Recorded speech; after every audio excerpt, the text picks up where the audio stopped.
Blue Jays are back at the Rogers Center after a 10-game road trip to start the second half. They'll welcome in the Baltimore Orioles for the first game at Rogers Center in the second half. It's 80s night at Rogers Center. Pac-Man was a big game during the 80s, and the decade of the 80s was a great decade for the Toronto Blue Jays. They won their first championship in 1985. Hello, everybody. I'm Buck Martinez along with Pat Tabler. And Pat, the last time the Blue Jays played at Rogers Center, their shortstop was Alex Gonzalez. Yunel Escobar is now taken over at shortstop. It'll be the first chance the Blue Jay fans have a chance to see Yunel Escobar. And I think they're going to be in for a treat when you watch this young man play the game of baseball. He has fitted very nicely in the number 2 slot in the batting order for Cito Gaston. He can bunt, he can handle the bat, and he can use his speed. And if you make a mistake to Escobar, he can hurt you with a long home run like he did against Kansas City. That's just the offensive end of it. And the defense is incredible. Great arm, great hands, and a lot of range at shortstop. Plus, he's 6 years younger than Alex Gonzalez. Well, so much talent from Escobar, and it's really a building block, I think, for the Blue Jays to use right at a very important position at shortstop. Brandon Morrow will go to the mound tonight. He has had 11 days off since his last start, but last time out against Baltimore, he showed you that he is truly moving to the next level of his career. Well, he certainly has the big arm. We've been talking about it all year, but in that start against Baltimore, he had a great breaking ball. 8 strikeouts, and at times had the Oriole hitters really looking silly, swinging at balls in the dirt just like that. Brandon Morrow has got a very underrated breaking ball. We'll watch that here tonight. Should be a great night here from the field. And around the ballpark, it's 80s night. A lot of memorabilia from the 80s and a lot of looking back at the great 80s decade for the Blue Jays. We'll be joined later by a couple of heroes from the 80s for the Blue Jays. And right now, we're going to check in with our own thriller, Sam Cosentino. Buck, 15 of the 25 players on the Blue Jays roster were born in 1980 or later, including Brandon Morrow, who turns 26 today. Cito Gaston got his coaching start with the Atlanta Braves in 1980. Plenty of fun, plenty of facts, and lots of pop culture from the 80s all night long. Yunel Escobar will make his Rogers Center debut tonight at shortstop. He brings the entire package. He can hit. He's a great defender with a cannon for an arm.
Days on Rogers Sportsnet, brought to you by your local independently owned home hardware or home hardware building center.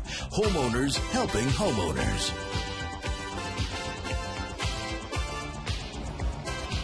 It is 80s night in Toronto, the Rogers Center. Blue Jays are home for the first game, and the pitching staff got into the spirit of the night. Jesse Litch, Brett Cecil, Ricky Romero, and Sean Markham. All going back to the 80s, sporting the wigs and the sunglasses, and really get into the spirit of things, the 80s.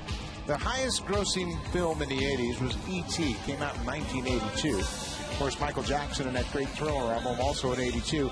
And how about MASH? Remember, everybody had MASH parties to go watch the last episode of MASH. It was a tremendous show, and that gives you a little bit of the feel for the 80s. That happened in 1983, that last show, and I still stay up late at night and watch MASH reruns, get a good laugh.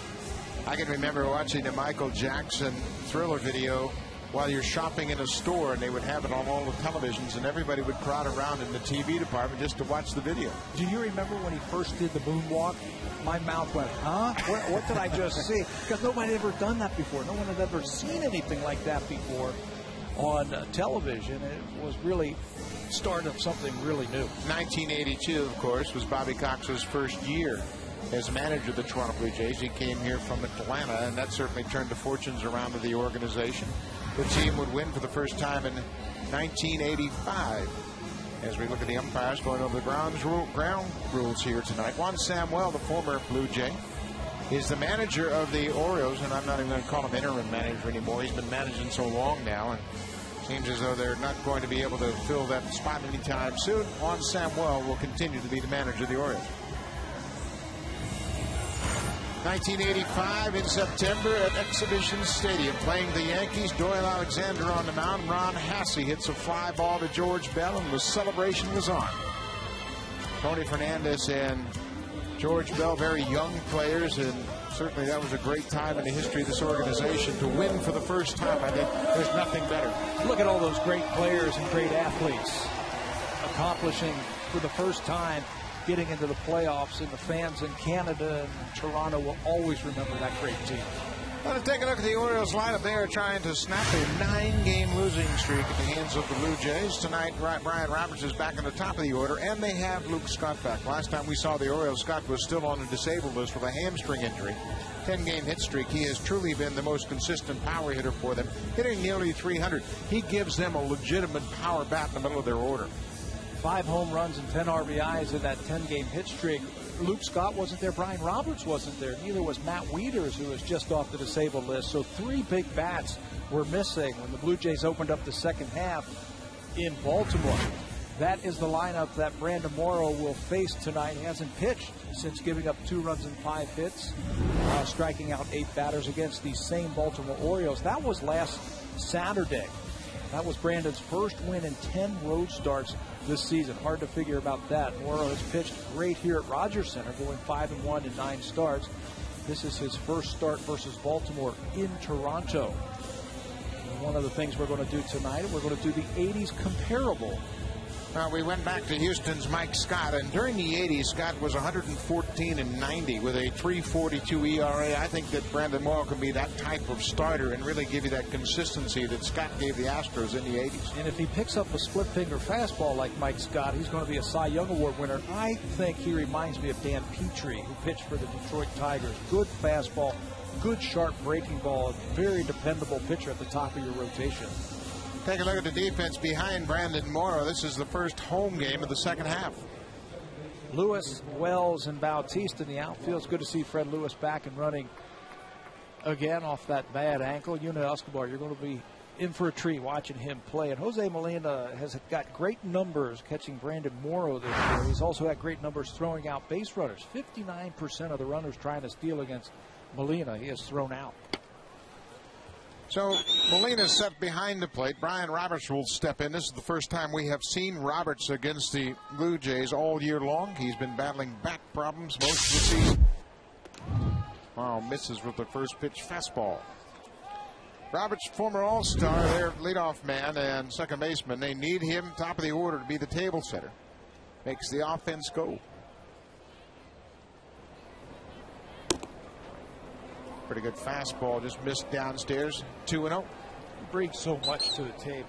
You know, not just the speed and the ability, the threat of the speed, and we certainly have seen that since Yuna Escobar has come aboard, but he's got some pop for a little man.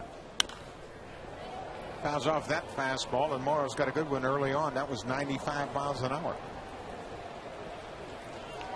Be interesting to see how Brandon fares here tonight. As we mentioned, they skipped his start. He had a couple of side sessions.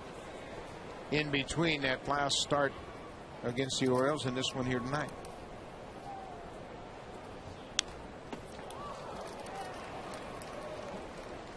Certainly nothing wrong with his fastball.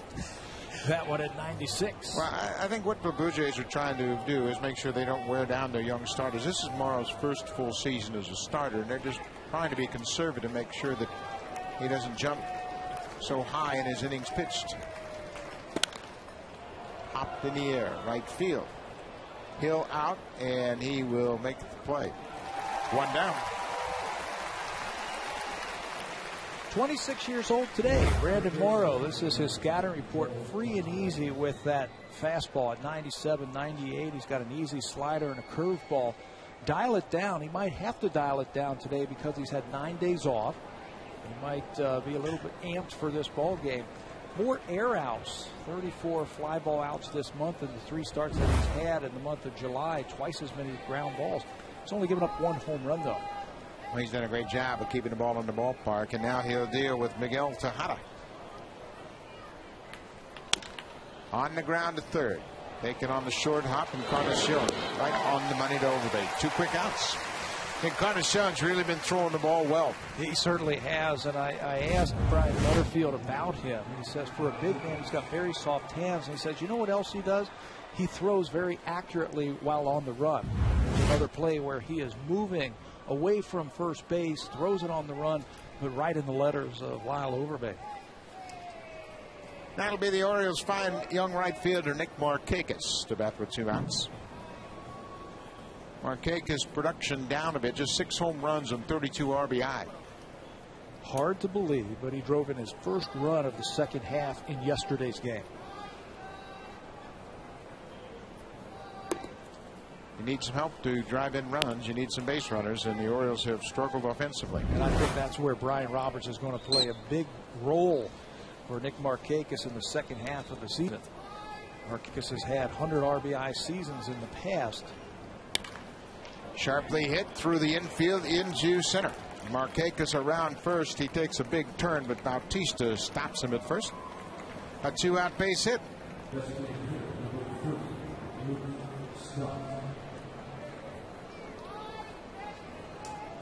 Markakis always around that 300 batting average mark, and that'll make his average climb a little closer.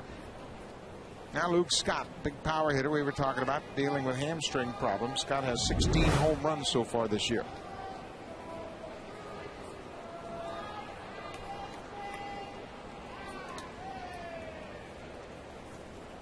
Scott has hit in 7 straight games since coming off the disabled list. Popped into shallow left field. Escobar is back, calls for it, makes the catch. Good inning for Brandon Morrow. Strands a base runner.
very well all throughout the 10 games. Cito Gaston would love to see that trend continue here.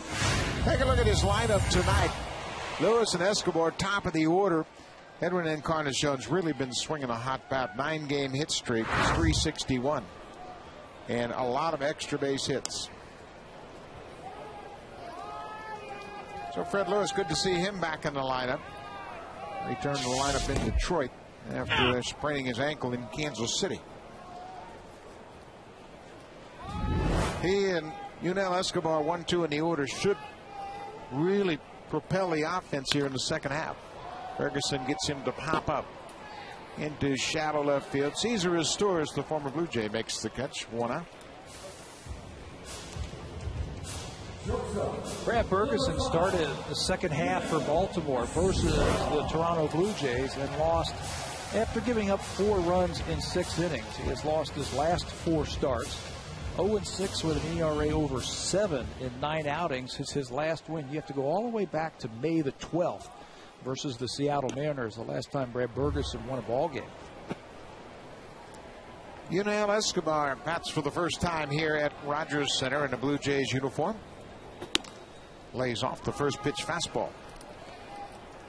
Escobar's hit in all 8 games since he's joined the ball club. Can do a lot of things offensively. 2 balls and no strikes. But what I like about him is his ability to do different things like you're just talking about. Dropping a bunt down to the third baseman for a hit. You see him looking around right there where the infield is playing. You can drop it to the right side. Popped up right side into foul ground. It's Jake Fox who makes the catch. 2 quick outs. And if he makes a mistake, he's got enough power to power it over the wall. Scouting report for Brad Ferguson tonight. Sinks his fastball. He's still a slider and a changeup, but mainly that fastball's got to be important to him. He's got to sink it. Stay out of the middle of the plate. He really has to live on the edges because he really doesn't overpower you. And he has had his problems on the road this year. 1-4 with an ERA of about 7. Batters are hitting .341 against Brad Ferguson on the road this year. Jose Bautista shortens up. Have a good look at that fastball and takes a strike. Bautista, with his power and his athletic ability in right field, we have compared him to the 80s Dwight Evans of the Red Sox.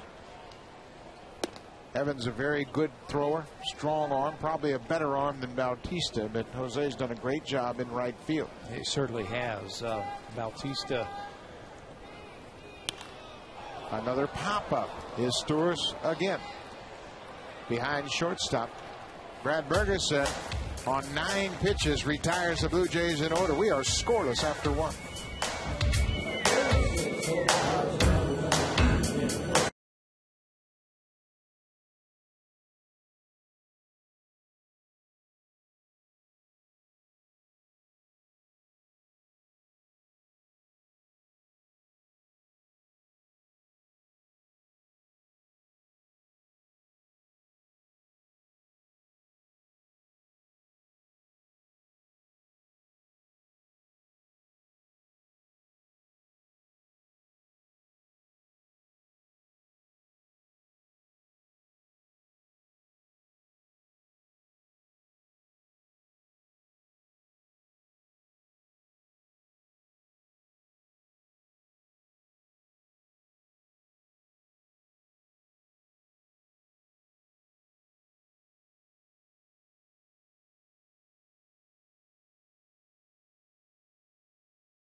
the first pitch. He was joined by former teammate Tony Fernandez. They are taking part in the 80s night here at Rogers Center. And when you think back to the 80s, transition really started in the early 80s when you see the sub 500 record. Bobby Cox took over in 82.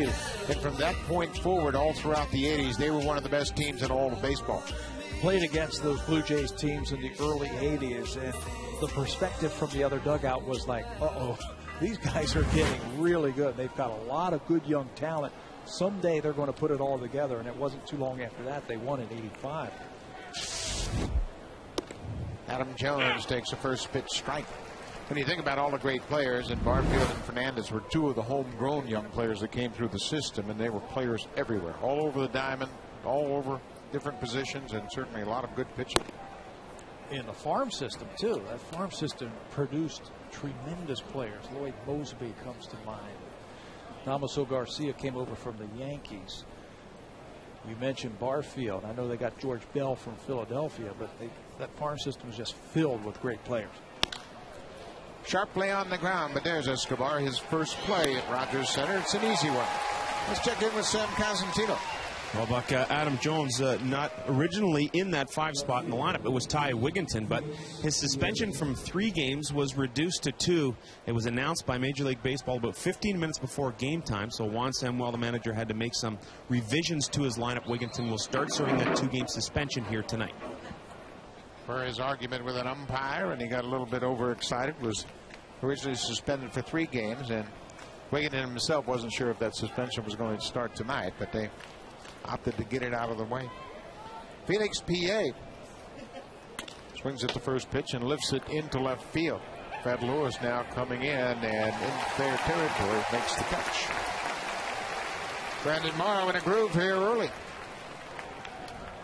Good to see the good pop on his fastball, throwing strikes early. We were talking before the game that with the 9 days off that he has had in between starts, that maybe there will be some rust on Brandon Morrow, but so far so good.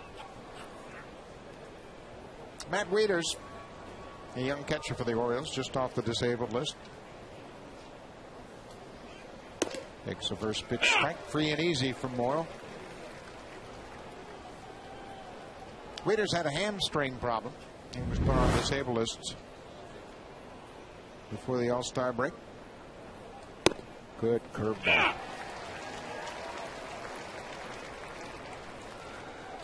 Maybe you and I need 11 days off if we're going to be as sharp as Brandon Morrow. He threw a couple of side sessions in between his 2 starts. He just missed with that fastball and ramped it up to 97. But you know that's a little bit different than facing hitters. And I like the idea of giving him some time off in the middle of the season. Just 1 start. Not going to hurt him as he has piled up the innings this year. Down and in. 2 balls and 2 strikes, 2 outs here in the second inning.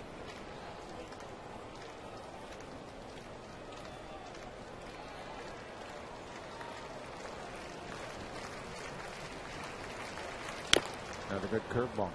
Can it help a hitter facing Brandon Morrow in back-to-back starts? Last time the Orioles saw Blue Jays, they saw Morrow pitch on that Saturday. Can that help their lineup? I think it can.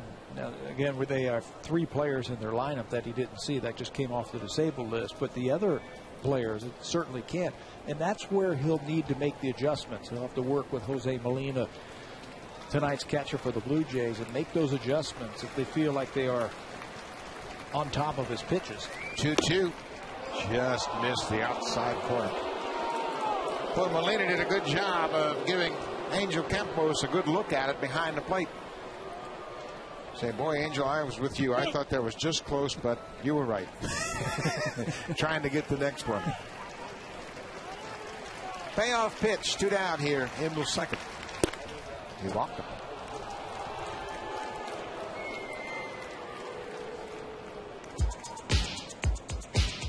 You could win an all-new Honda CRZ and other great prizes when you vote for the Honda Play of the Month. Vote today at BlueJays.com. Well, Jake Fox will bat after the 2-out walk to Wieters, and Fox was a late addition to the lineup after the Ty Wigginton opted to begin his 2-game suspension, so Fox was put in at first base.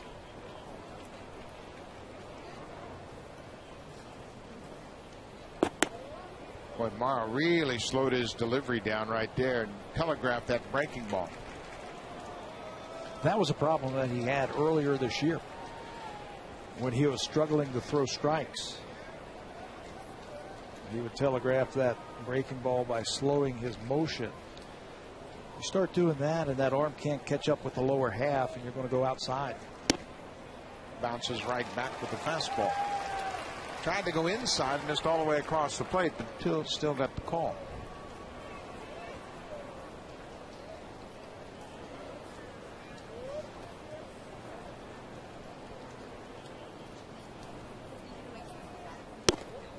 Another good fastball.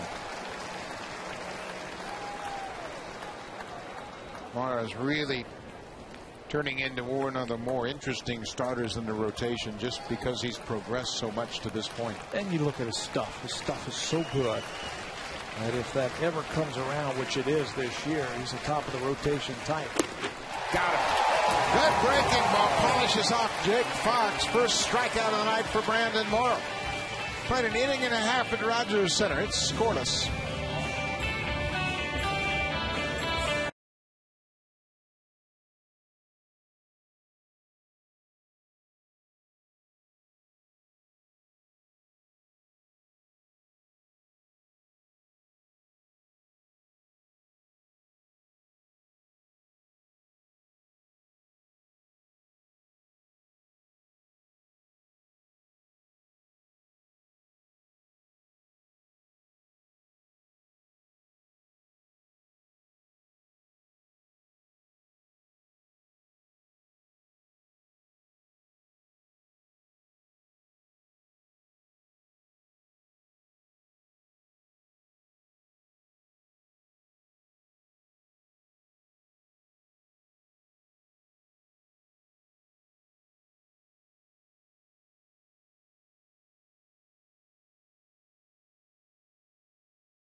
Irma Classic, 88, it was 8 men out, Field of Dreams, and Major League. The good story here, I have a couple of them for you. In 1988, when 8 Men Out came out, it actually debuted here in Toronto with the Chicago White Sox in town. They had a special viewing. All of us that worked inside the clubhouse and both teams were invited, so pretty neat to see that movie in a special closed setting for players and ball players only. Great decade for baseball movies for sure. What was your favorite movie? Probably Field of Dreams. Yeah. When it came out. It was a great movie. I was a big Bull Durham guy. I played in that ballpark. In Durham? Yeah. And a lot of it, I mean, it was as realistic as playing in the minors. That movie was the closest movie, I thought. No corny. Brennan Wells rips it to the left field wall. One hop off the wall. Pierre's got a good arm. Throw to second base. Not in time. Boy, Brendan Wells going around first almost ran into Jake Fox, who became a spectator. Alfonso Marquez, the first base umpire, saw that contact. If he got thrown out at second base, I think he would have been awarded the base anyway. This ball was ripped by Wells, and watch as he comes around. You're right, Fox just standing right in his way.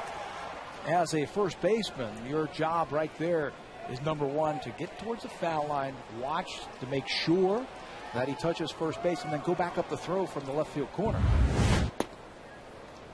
So with Wells at second, Adam Lind will look at a first pitch breaking ball for a ball. 29th double of the season for Vernon Wells.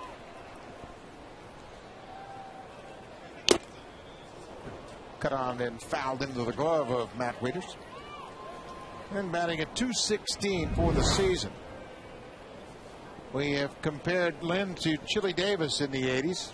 Great, fine DH for the Angels, the Minnesota Twins, San Francisco Giants. You know who I'm going to go with? Only because it sounds just like him. Fred Lynn. Fred Lynn. The 1980s version of Fred Lynn. Fred Lynn was a great player in the 70s and in the early 80s as an outfielder, but all the injuries caught up to him. Adam Lynn reminds me of with that smooth swing of Fred Lynn. There's a strike, evens the count at 2-2. When Lind is swinging the way he's capable of and driving the ball to left field, that's a perfect analogy when you look at Lind's stroke, and he was perfectly suited to play in Fenway Park. A lot like Fred Lynn, the way he can take that ball down and away from him and drive it to left field. Breaking ball, fouled off. When you think about 1975, Fred Lynn and Jim Rice coming up with the Boston Red Sox and the way they developed and played into the 80s and became all-stars, perennial all-stars. And of course, Fred Lynn had that great all-star game in '83 in Chicago when he had a grand slam off Atlee Hamaker. First grand slam in an all-star game. Base hit up the middle. Vernon Wells had to wait to make sure he got through there. Coming on around, and Brian Butterfield did an interesting thing right there. He told Vernon Wells to come around and make a big turn in case Jones didn't get it back in time.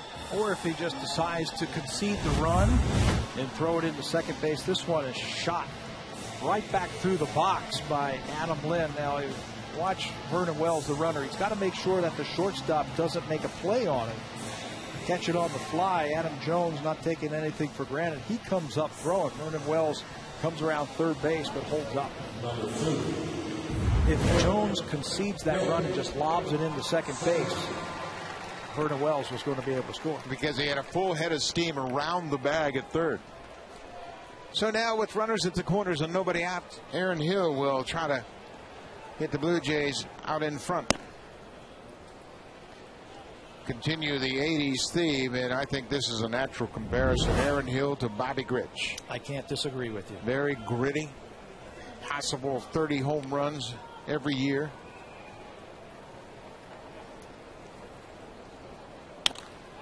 Base hit left field. Vernon Wells will come in to score the first run of the ball game. The Blue Jays lead it 1-0. They have jumped on Brad Bergeson here in the second. Bergeson's always been a pitcher who's given up more hits than innings pitched. That's why in the scouting report we talked about he's got to stay out of the middle of the plate and he's got to be down. Look where this one is. It almost splits the heart of the plate, and a good hitter like Aaron Hill is going to take advantage of that every time. Good to see Aaron Hill starting to come around. 35 ribbies now for the Blue Jays second baseman. Lyle Overbay, maybe the hottest hitter of all. Swings at the first pitch. Fox to second, gets the lead runner back to first. Double play. Jake Fox made a nice play to start that double play. It goes 6-3-1 on the double play. That is always one of the tougher double plays, to turn the first baseman to the shortstop to the pitcher covering. Stewart's showing a very good arm to get Lyle Overbay. Fox has not played a lot of first base. And he didn't expect to play there tonight early on. Stewart's always very quick at turning the double play. So they're two down now and a man at third. Edwin Encarnacion takes a breaking pitch outside. Well, if Brad Bergeson can get out of this inning allowing just the single run, he'll be thrilled. 2 balls and no strikes. Ferguson gave up a double to Wells to start the inning and back-to-back singles. 3 breaking balls in a row, and Encarnacion has the count in his favor. 3 balls and no strikes. Green light. Time for the green light. Takes the fastball. Not that good fastball. Boy, he has been on fire. Extra base hits throughout that entire 10-game road trip. Pops it up. Right field. Markakis in and makes the grab. Bergeson did a pretty good job. Leadoff double. That comes around to score, but nothing more. Encarnacion pops up to end the inning.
To the booth, Jesse Barfield, one of the stars of the 80s for the Blue Jays. Jesse, welcome. Good to see you back. It's good to be back, Buck. We talk about the Blue Jays and the development of the Blue Jays. Talk about when you heard the call from AA that you're going to join the big club. I actually thought it was a joke. Seriously, because of the strike, I was told no one's going to be called up because of short funds. So when I was called into the office and they said, you're going to get the call up, I was just thrilled. Who told you the news? Tommy Craig said that manager wants to see you, and I thought it was a joke, Buck. I didn't know what to expect, and I asked, I said, where are the guys gonna play? They said, well, they're in Arlington, and you're gonna join them in Chicago. And Chicago? That's where I grew up. Are you kidding me? So I got on the phone right away and called my mom, and I left 54 tickets. 54 tickets 54. For a AA guy. I didn't know we let you do that, Jess. I bought a lot of tickets. Matter of fact, I got some of yours, too. Well, tell us about your first game. When Bobby Cox was there, of course, and when you found out you're going to play. Well, I was very scared, to be honest with you. And what happened was I got there, and they had my number 29. I was so fresh, they had to staple the 29 on the back of my number. So I was hoping I didn't have to make a diving catch out there and slide on my back, but it worked out okay. I was so nervous. Epi Guerrero, one of the coaches, came up to me and said, Jesse, there's no difference between the minor leagues and the major leagues. The only thing they have different, we have good big league ice cream. I don't know why. He thought that was going to loosen me up. That didn't help any. He gave me some ice cream. Did it calm you down? Not really. It gave me a little gas. Do you remember who the pitcher was that you faced? Yeah, it was your first major league Trout. Steve Trout. It was Steve Trout. And I hit a ball in the hole. I thought it was going to be a hit. And he made a play and threw me out. Bang, bang. And I got back to the dugout. And I made a comment to one of the guys. Man, that was a hit in AA a couple nights ago. And one of the veteran guys heard it and said, well, this ain't no AA. Who was the guy that helped you get acclimated to that ball club? There are a lot of good veterans on that club, but a lot of young guys as well. I'll tell you what, the Big John Mayberry deserves a lot of credit because he kept us loose. He didn't let us get down on ourselves. And the guys that we grew up with in the system, they really, really stuck together with us. And, it made it easier. Because these guys grew up together. We learned how to lose together. We turned around. We learned how to win together, as a lot of us said in the past. And it was a lot of fun growing up, learning how to play the game the way we should. You had a great manager and certainly had a great hitting coach in Cito Gaston, but you also had a great outfield coach in Jimmy Williams, and not many people realize how much of an impact he had on the three of you outfielders. Buck, I'll tell you, Pat, Jimmy, for me, was the best all-around coach I ever had. He really was, and a lot of people don't realize that. He did a good job managing, but for Jimmy, I really owe him a lot because the fundamentals of the game, we talk about Bobby Maddock and his influence and his impact that he had on us players coming up through the system, but he was amazing. Jerry Howard said that to me the other day, that Jimmy Williams was the finest coach that the Blue Jays have ever had. And now you're saying that's twice in 1 week. Well, I have to agree with that. You were known for a great arm, and you got me one time. All right, that's a surprise. That's a surprise. But I noticed you today throwing out the first pitch. How'd you feel out there? Were you nervous? Well, you know what? I just wanted to get it across the plate, because throwing from the outfield, you're on a flat plane. On the mound, you're throwing downhill. It's a little different. People don't think. People think it's a little easier. It's harder than it looks. It looks easy, but it's harder than it looks. Here's the first pitch, and threw a pretty good one. Well, I just try to stay over the top. I'll tell you about it. Obviously, we'll talk about it. You got time to stay with us another half inning. We'd love to talk to you, but the great throw in Seattle. But I remember one against the Indians when you threw out Joel Skinner from the warning track at Exhibition Stadium on a sac fly. Yeah, I do remember that one. And I remember a lot of times Mo would tell me, where I was and if I had time to get a guy and, go to second. But on that particular play, I figured I had a chance to get him. So I said, what the heck, I'm going to go for it. And I got it there and got it. Lyle Overbay retires Miguel Tejada as he steps on the bag. Another good inning for Brandon Morrow. When we come back, we'll hear more from Jesse Barfield.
start things off here in the bottom of the third inning. It is 80s night as Blue Jays have taken a 1-0 lead, and we are joined in the booth by the great right fielder of the 80s for the Blue Jays, Jesse Barfield.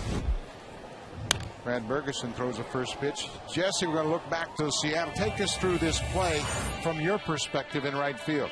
Well, I try to get on top, and I like to throw the ball up the third baseline so you have a chance to block the plate. And Bradley just hammered you, Buck. I felt so bad for you. Well, earlier in this ball game, and we had 2 plays at the plate, Bradley knocks me over and broke my leg, and then threw the ball down the left field line. The miracle of that play was that George Bell threw it back close enough for me to catch it when I was on the ground. That was unbelievable, man. 2 outs on 1 play. But earlier in that ball game, you had thrown out Jim Presley. That's on right. A sac fly. And that time you threw it on the right side. I told you to throw it on the left side. We didn't know it was going to happen that time. That's right. And we talked about that, and you like the ball up the line a little bit so you can block the play. You can block the plate, and I tried to accommodate you. So you had a little incident with Jesse Barfield as a base runner as well. We were talking about that last inning about this guy hitting me right here. Cleveland, I had one of my patented bloopers down the right field line at Old Exhibition Stadium. I said, okay, I'm going to try the big man out right here. I'm going to try. And I came around first base. I said, I'm going to get it. Did one of my dives into second base, and there was Tony Fernandez waiting for the ball, with the ball, waiting for me. So, Come on. okay. Yeah, come on, Pat. We got you. Man. Tony ate a couple of hot dogs waiting for you. That's right. Fred Lewis with an out. Hops it up. Adam Jones, the center fielder, calls for it. 2 quick outs. Jesse, talk about the pride factor. 1985 game against the Yankees that Saturday afternoon when the Blue Jays finally won their first division title. You guys were so many homegrown guys. What was it like to experience that feeling for the first time?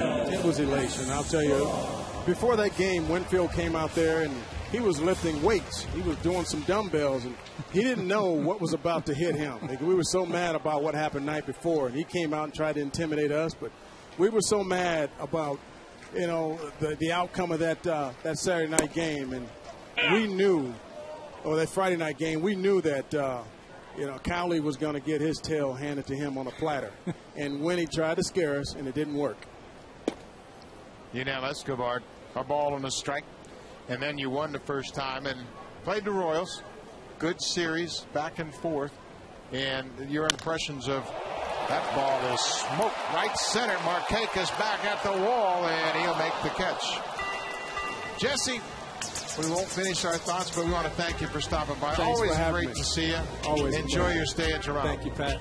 Great to see you, Jeff. Keep up the great work, guys. Thank you. Thank you.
Jays on Rogers Sportsnet. Brought to you by your local independently owned home hardware or home hardware building center. Homeowners helping homeowners. Beautiful evening in Toronto. A Blue Jays back home for the first time in the second half. They just completed a 10-game road trip. A 3-game series with the Orioles. The Blue Jays have taken a 1-0 lead here as we're set for action in the fourth. Nick Markakis, the right fielder, will start things off. I guess we're going to compare someone to Jesse Barfield in his arm. Nick Markakis has had a ton of outfield assists over the last couple of years. I believe 30 heading into this season. Does he compare? No. He doesn't for the arm strength and the accuracy. Jesse was the best thrower that I ever played with, and I had Al Cowens in Kansas City who could really throw from right field as well, but no, I don't think anybody threw as well as Jesse during the time he played in the American League. Well, he was so quick, and you mentioned the accuracy, but the carry, that's the one thing I remember on his ball.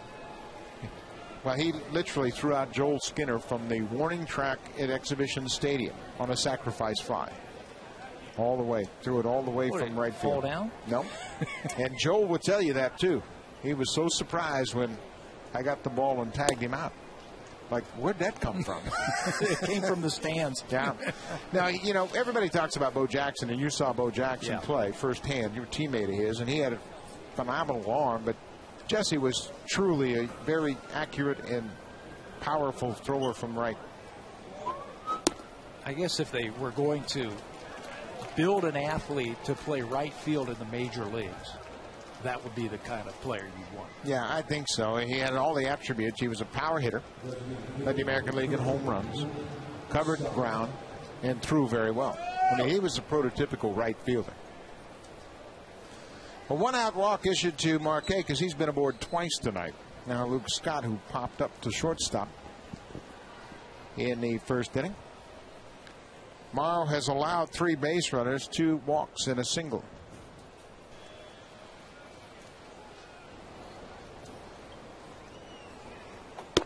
There's a get-ahead fastball. Jose Bautista, how do you compare Bautista to the other right fielders in the American League? Well, compared to players like a Jesse Barfield or a Nick Markakis, he's quick and he's accurate. When I watch him throw, he's got good arm strength, but it's not the great arm strength of a Ellis Valentine from our era, or Corey Snyder, or Jesse Barfield. Popped up on the infield. Encarnacion at third. 1 down. But it's accurate and it's quick. That's the one thing that I've noticed about Jose Bautista, how quick he gets to the ball, catches it, and releases it, and how accurate. And I think that all goes back to his days as an infielder. Where do you think he's most valuable? Third base or right field? Oh, that is a great question. Yeah, that's a difficult one. Yeah. He plays them well. I think it's difficult to gauge him from game to game if he's going back and forth. But if you give him a full spring and say you're going to be the third baseman or you're going to be the right fielder, I think he can handle them both well. He's doing everything that you ask of a right fielder. He's hitting home runs and he's playing great defense and throwing out base runners. What more do you want from your right fielder? Adam Jones takes the first pitch outside. When you really look at Bautista and his production, obviously he leads the majors in home runs. He's got 50 extra base hits. I guess the one area you'd like to see the improvement in, especially if he's going to hit third, would be the batting average. Usually your number 3 hitter is your best hitter. Average, power, production, everything like that.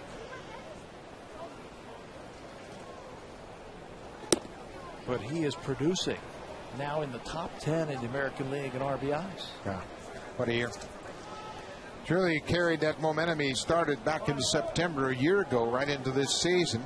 Played his way onto the All-Star team.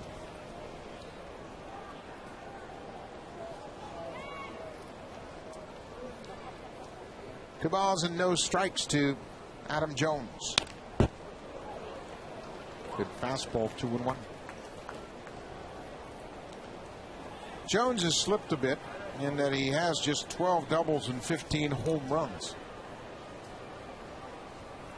Made the All-Star team a year ago. Former Gold Glove winner.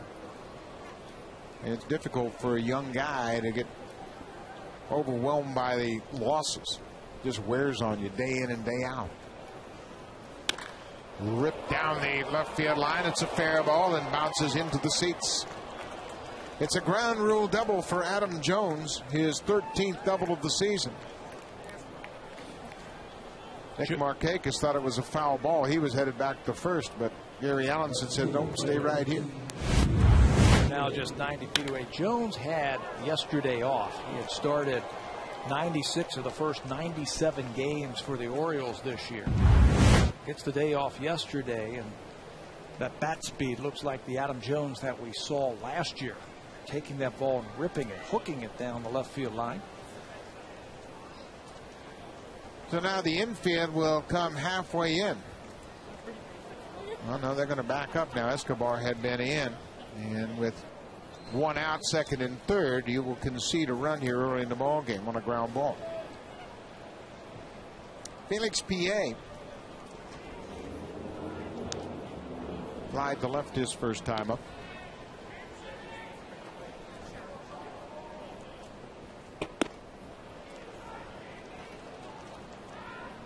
Morrow's got some work to do here. Orioles threatening with one out here in the fourth. This should be a very interesting at bat for Brandon Morrow. I think he has pitched very well to this point. He's just given up 2 hits, but this is where he has that ability to reach back for the strikeout. Well, that's a good pitch there that PA fouls back. His last couple of starts, he has done that, where he has found himself in trouble, and he looks for another gear. He looks for a little something extra to get that punch out or the pop up, something where they can't score that run from third base. He had the Orioles really going after breaking balls in the dirt against him the last time they saw him. That good fastball just missed the inside corner.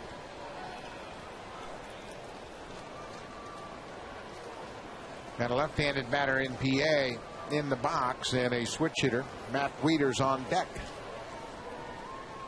A couple of left-handers here for Morrow. And the high slider missed. 3 balls and a strike.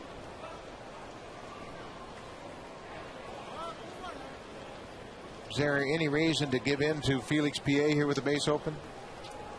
If you put him on, I don't think that's that big of a deal. Matt Wieters has grounded into 9 double plays this year. I don't think you lose anything if you end up walking him. I'd throw him another breaking ball. 3-1 pitch to PA. Foul back to fastball. 3-2. Now he's really got the leverage where he can go with anything he wants. Change up, breaking ball. PA's going to be in a swing mode, and he's got a chance to rack up a strikeout with Wieters standing on deck. He's probably guessing, too, right now with Brandon Morrow. Guessing, does he want to challenge me? Does he want to pitch around me with first base open? Again, he had a very good breaking ball in Baltimore the last time he faced them. 8 strikeouts in 7 innings for Morrow, a lot of them on the curveball. Curveball gets him. Went right back to the breaking ball and hits PA. And a lot of curveballs just like the one we saw from Brandon Morrow. The one that looks like it's going to start about thigh high and then just drops right into the dirt. Good job by Jose Molina to keep that one from hitting the ground and recording the out. Well, Morrow's not striking out as many as he did early in the season, but boy, that was a timely punch out right there of PA. Now they've got a base open for the switch hitter, Matt Wieters, and a right-handed hitter on deck. 2 outs, runners at second and third. Again, overthrowing that breaking ball, lost the grip on it. Looks like he's trying to guide the ball in there instead of just throwing it. Best breaking ball he threw was that 3-2 hook to PA.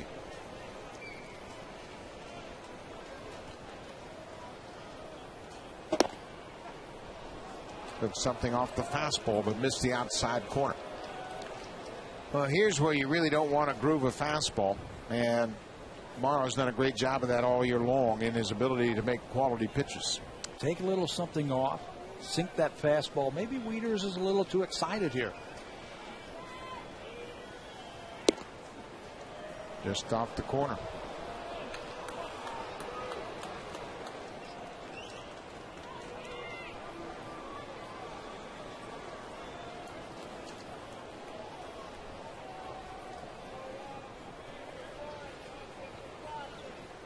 3 balls, no strikes.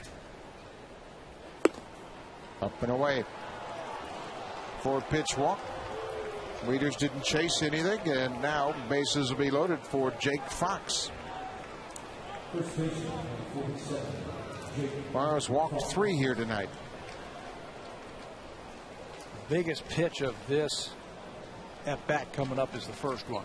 I think that will tell us and dictate to us how the at bat's going to go. But again, we have to talk about the big long layoff. Before that, he had a great breaking ball. Tonight, he struggled with his curveball. He's left several of them up out of the zone. You just wonder if the adrenaline is pushing a little bit too hard and he's throwing that breaking ball too hard. That's why you need to dial it down at some time. Jake Fox with the bases loaded. Cuts on the first pitch. He said it hit him in the arm, and he's not going to get any support from the umpire. Boy, he was starting his swing before Morrow let that ball go. That's what I meant, that the most important pitch of this at bat is going to be the first one for Fox. He is going to be sitting all over first pitch fastball. He was swinging before that thing left his hand, and it looked like it hit him in the right shoulder. But the rule is, if you swing at the ball and it hits you, it's a strike. No balls and a strike. Oh, Molina smothered that ball in the dirt. Fox struck out on a breaking ball to end the second inning. He's a hard charging fastball hitter. He's looking for number 1, and he's got his mind made up that he's not going to get beat by a fastball. Especially after a 4-pitch walk to Wieters. He knows that Brandon Morrow is going to reach back and try and throw him a first pitch fastball to get ahead of him, and he was ready for it. Here's that breaking ball. Down and away, and Fox chased it. That's an underrated breaking ball for me. Oh, it's a good breaking ball. Yeah. It's as good as A.J. Burnett's breaking ball. Everybody keeps talking about his fastball and the good movement now that he has on his two-seam fastball. But his curveball from about June, middle of June on, has been sharp. Fans rallying behind Brandon Morrow. Bases are loaded, 2 down. A ball and 2 strikes. He checked his swing.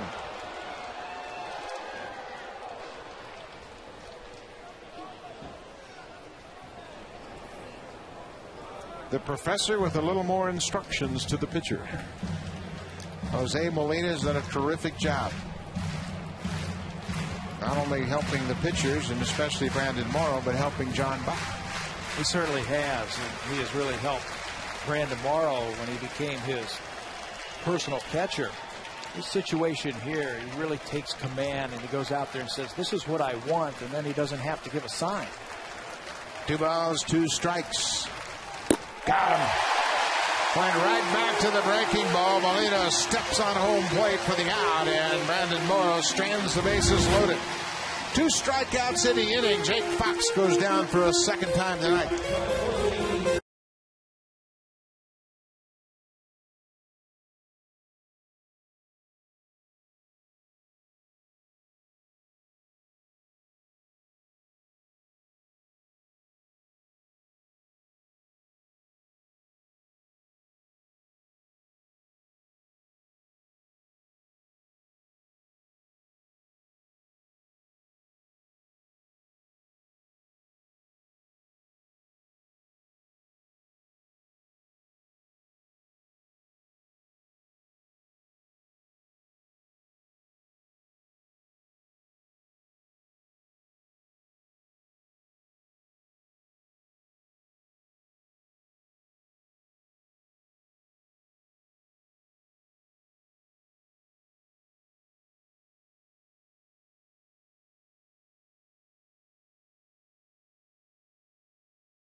Well, you know you have a good team when you put 3 All-Stars in the All-Star game. Tony Fernandez, Tom Hankey in 1987, along with the eventual MVP George Bell. And how about this guy?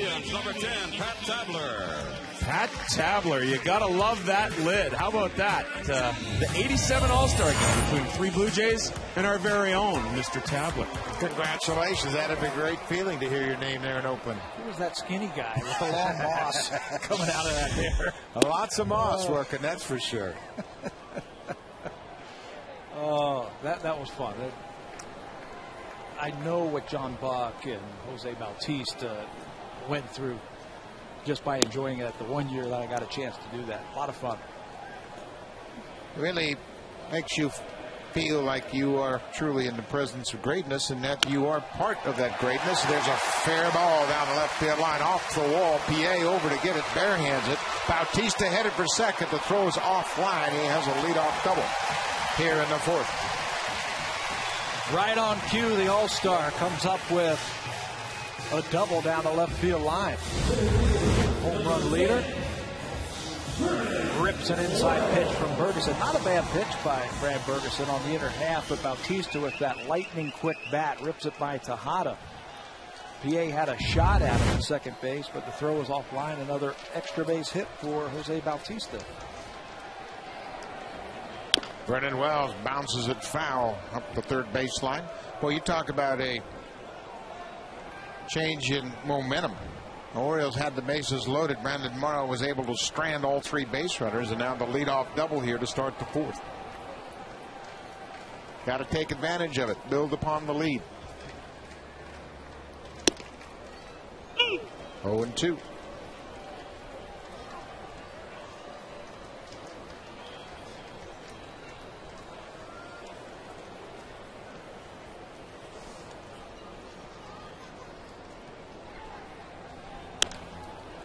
Wells trying to advance Bautista. Fouls off their slider. Well, they certainly have the right people coming up to hit runs. Vernon Wells in his career has hit over 450 against Brad Bergeson. Adam Lind is 333 coming into this game. Tapper to shortstop. Bautista will have to hold at second, and Esteuras throws out Wells. Bang, bang at first. Wells hustling down the line made it a lot closer than Alfonso Marquez thought. Don't be so sure about this one. Vernon Wells made that awfully close. Hustling out of the box. Esteuras, the Gold Glover, takes a little bit more time than he would like and made this very close. Watch where Wells steps on the bag. If he steps on the front of the bag, it looks like a different play. But Esteuras double clutched and made it a bang-bang play at first. 1 out now. Bautista is still at second base. Driven to center field. Adam Jones turns. He's not going to get this one. It's off the top of the wall. Here comes Bautista in to score. Lind has a double. Ball gets away. Lind hasn't located it, but he can't advance. Boy, Adam Lind picks up Brennan Wells by driving home Bautista from second with his 15th double of the season. 2-0 Jays. Fred Lynn hits one off the top of the wall in center field. Doesn't this look like Fred Lynn? Go down and get it. That time Adam Lynn stayed through that ball and drove it to the deepest part of the ballpark, right off the top of the wall. Watch where this one lands. Just a couple of inches from going out a home run. But he'll pick up an RBI, his first of the night.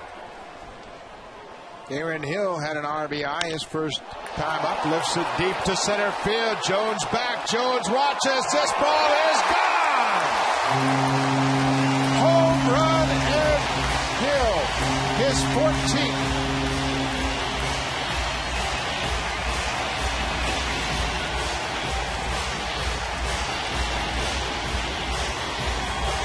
You were talking about momentum and how the momentum was stopped by Morrow pitching out of that bases loaded jam. Well, the offense takes the cue and gets them 3 quick runs.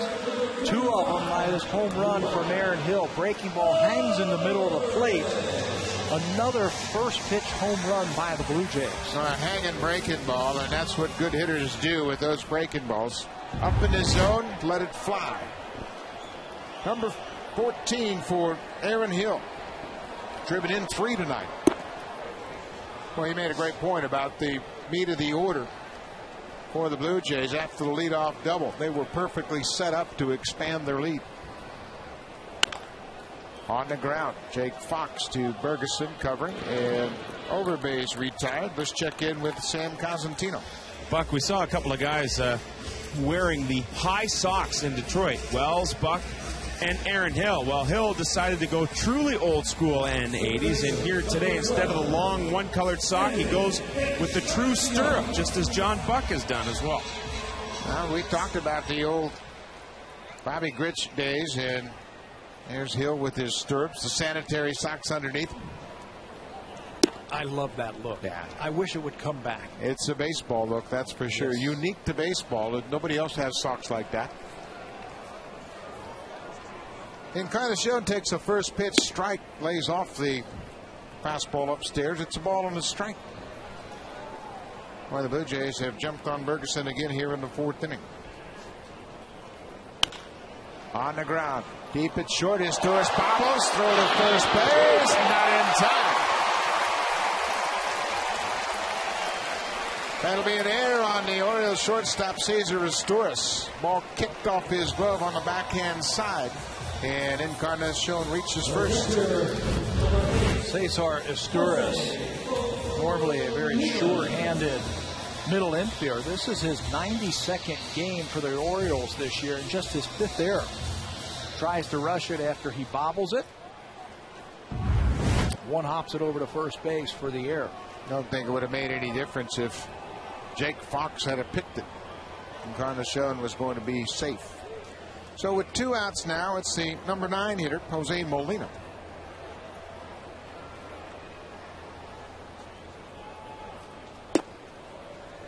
Pat, one thing I like about this lineup now, we talk about Lewis and Escobar top of the order, but it's truly balanced all the way through 1 through 9. And again, the middle part of the lineup got him in the 2nd, got him again in the 4th.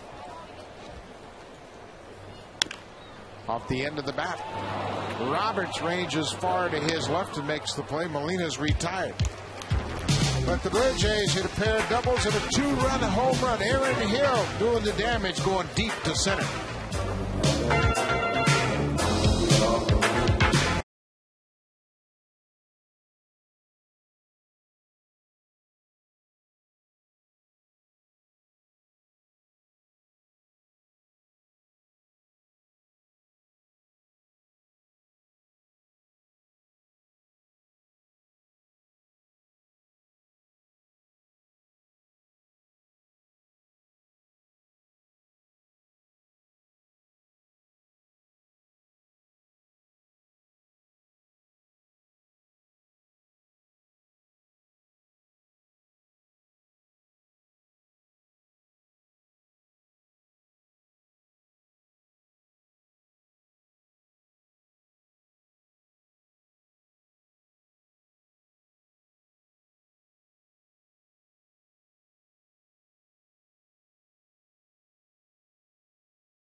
Night here, but we're going to go all the way back to 77 with our next guest, Bob McCown. Well, with you two guys, we go back to the 40s. What are you pointing at? Who has the gray beard here? But Bob McCown was the first PA announcer at Exhibition Stadium. And yeah, 1 year. 1 year. That's all I lasted. Then Bavesi fired my butt. He did that to a lot of guys, though. You're not the only one. Yeah. But, it's 80s night. We're celebrating the 80s decade, and you certainly were involved in the sports community here for a long time. What do you take out of the 80s as far as the Blue Jays building a foundation that finally led to those World Series championships in the 90s? Well, I mean, we all saw it happen. I mean, I guess the first we saw that the first hint we got was in 1983 that this was starting to head in the right direction. But you guys know, you never know. And until you get there, it looks like you're heading in the right direction. It looks like you got some of the pieces. At that point, I think most people felt that by 87 there'd be a world championship here. And then we all know what happened in 85, and then in 87 again, and then in 89, and then finally they got that breakthrough. But I mean, there were 3 or 4 teams, wouldn't you guys say, in the 80s that were good enough to win? Well, in the 80s, in the American League East, every team won it. I think 6 different teams, 6 different years. Is that right? And in 1980, there was a different champion. 81, 82, all the way through 1987. Yeah, you had the Brewers, the Tigers, the Yankees, and the Blue Jays. Yankees were bottom of the pit then, but the Orioles were the team that was really good, too. But they won in 81. Yeah. There's a base hit into center field for Brian Roberts, and Brendan Wells is going to have to hurry to get this back in. Roberts has a 1-out double. But talk about your role here in the community. I mean, you had a lot to do with the people following with your sports talk shows. You've been a voice of this community for a long time. I don't always agree with what you say, but I respect your judgment. Well, we did the show after the game for years and years and years, and I mean, the players hated me, and the manager hated me even worse. So it did. I got a lot of visiting team players and a lot of umpires back then. Well, of course, we had a lot of umpires back in that era. Umpires are more had big personalities, right? Rob Luciano. Luciano used to come on all the time. Durwood Merrill, yeah, there were a bunch of guys. Who was the real big guy, too? Kenny Kaiser. Kenny Kaiser. Yeah, well, he'd come on to promote his wrestling. Well, yeah. But, it was a different time. And what was the time that you got most excited about watching this team play? Wow. Boy, there were a few times. And again, those odd years, those 87, 89 with the playoff runs, that 87 with the last week of the season, the disappointment of that, obviously, but there must have been something. That was the year the Tigers, they lost to the Tigers. Yep, the last got swept. Yeah, they lost 7 straight. That was heartbreaking. It was a 2-1 game, I think, too. 1-0. 1-0 last Larry game. Herndon hit a home run off Jimmy Key. Wow. Yeah. Was there one player, Bob, you saw this team from its infancy, where you said, now they are starting to get players who I can really cheer for and who are going to be building blocks for the team? Was there one player where he finally came up to Toronto, you said, that's the guy? Well, it'd have to be obviously then before Robbie. It'd have to be before him because the team had already started to build. I mean, the acquisition of Robbie Alomar and then Joe Carter, that sort of was kind of the glue, I think. We said, okay, now it's really here. Boy, the young outfield. 84, 85. Barfield, Mosby, and Bell. I mean, I guess those were the guys. I mean, Tony at shortstop. See, I think that's what it is. I think when Tony Fernandez came here, Tony? They traded Alfredo Griffin, who was a great player. Yes, he was. But it just showed the kind of depth that they had. Give us your impression of the new shortstop.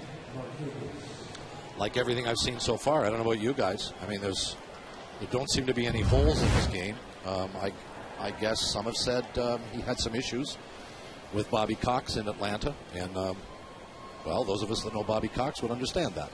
I mean, we've all occasionally had issues with Bobby Cox. No, and Bobby, but I mean, that's not to say we don't respect Bobby Cox. He's one of the best managers ever. Well, he's going to the Hall of Fame, certainly. Sure but Bobby has a certain way he wants his players to perform, and Escobar is a little too animated for his liking. Mm-hmm. And it's under Cito, at least for the balance of this season, I don't know how much of that's going to change, because I think Cito's pretty passive when it comes to those kinds of things. He lets guys lets guys be themselves, whether you agree with that or disagree with it. Long term, we'll see. I think Cito's been the best at reclamation projects, and you don't go any further back than Devon White. Fred Lewis is the same type of guy that came here. Yeah, good point. We were talking about Freddie Lewis earlier, and I mean how much he reminds us of Devon White. Yeah. I mean, it's the same type of thing that they were basically cast off first by the Angels for Devon White and then Fred Lewis by the Giants, but they've come here and flourished under Cedar Gaston. Yeah. Markakis lifts it to left field. Fred Lewis makes an out, and again, Brandon Morrow strands a base burner. You got time to stick around? Yeah, you bet. Bob McCown will be back when we come back to Rogers Center.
Well, I got to turn it back in.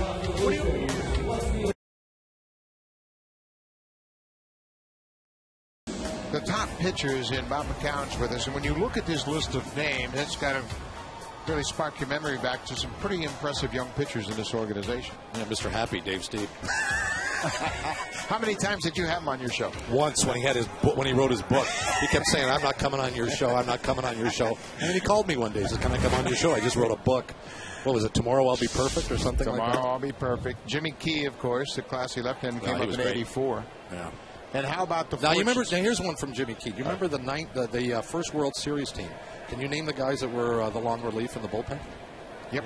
Yep. Go ahead, Pat. Well, we were so good that they were able to take Jimmy Key, Todd Stottlemyre, and David Wells and put him in the bullpen. Al Leiter. They had Dwayne Ward, Mike Timlin, and Tom Henke. Yeah. There's 6. There were 4 guys that went on to become significant starters, or were significant starters in the major leagues. Wells, who pitched out of the bullpen. Yeah, Wells, Key, Stottlemyre, and Leiter. And Leiter. Yeah, pretty significant. And when's the last time that happened, though? Doesn't happen much anymore. 1992, Well, that's the thing we're talking about with Alex Anthopoulos, the GM, trying to build the inventory of pitchers so you have that kind of cast down in the bullpen and it can eventually morph into starters. But it takes a special kind of guy, too, to be a starter and then, take the role of middle reliever. I mean, these guys weren't even significant relievers. They were middle relievers on a championship team. That was extraordinary. And then, of course, when you start to think about the impact of Tony Fernandez, and Alfredo Griffin was part of that great 80s foundation. And you really got to think about Ernie Witt. Ernie Witt came up and started out early on when you first started with this ball club, and then he became a leader and an important part of that team that started to win in '85. Well, I can remember being behind home plate at Grant Field in Dunedin when Ernie Witt was catching, and Ernie was, pretty young, and he had a young family then, and he had a daughter named Ashley. Mm-hmm. And Ashley was maybe 6 months old at the time.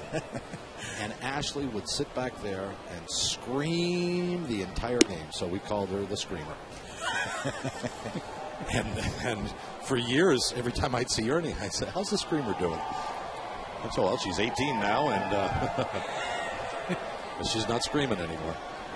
Yunel Escobar with a man at first and nobody out.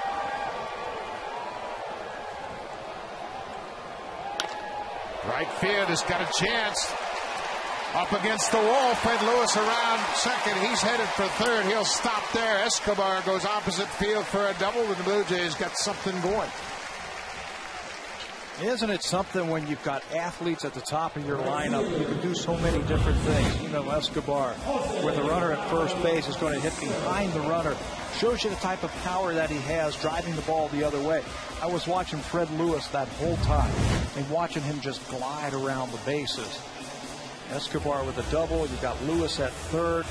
Jose Bautista is going to have so many opportunities in the second half of the season to drive in runs because those two are going to be on base, I think, all season. You can't teach speed. That's the one thing when we talked to Alex Anthopoulos about. I asked him the other day in Detroit, you know, what do you want to do with this team the last couple of months of the season? He says, I want to get more athletic. I want to get younger and I want to get more athletic. We are here joined by the Fan 590's Bob McCown. And Bob, you have a real good look at this ball club. You've seen where they've been in the past. You see where they're headed. What's your impression of the path they've taken now through this point in the season? I like this ball club more than anybody else last year. There's a drive. You can forget it, and Bob McCown might like it even more. How about Jose Bautista? Wow. Now, how can you think about moving this guy? What do they have to offer you to get Jose Bautista? Leads the major leagues in home runs, plays superb defense, as good an arm as you're going to find in right field, to play third base if you need to. What did somebody have to offer you, Pat, for him? It better be 3 blue chip prospects if you're going to give up this kind of power. He goes down from Bergeson. Second time tonight that the Blue Jays have burned Brad Bergeson for the home run. This is a 3-run shot.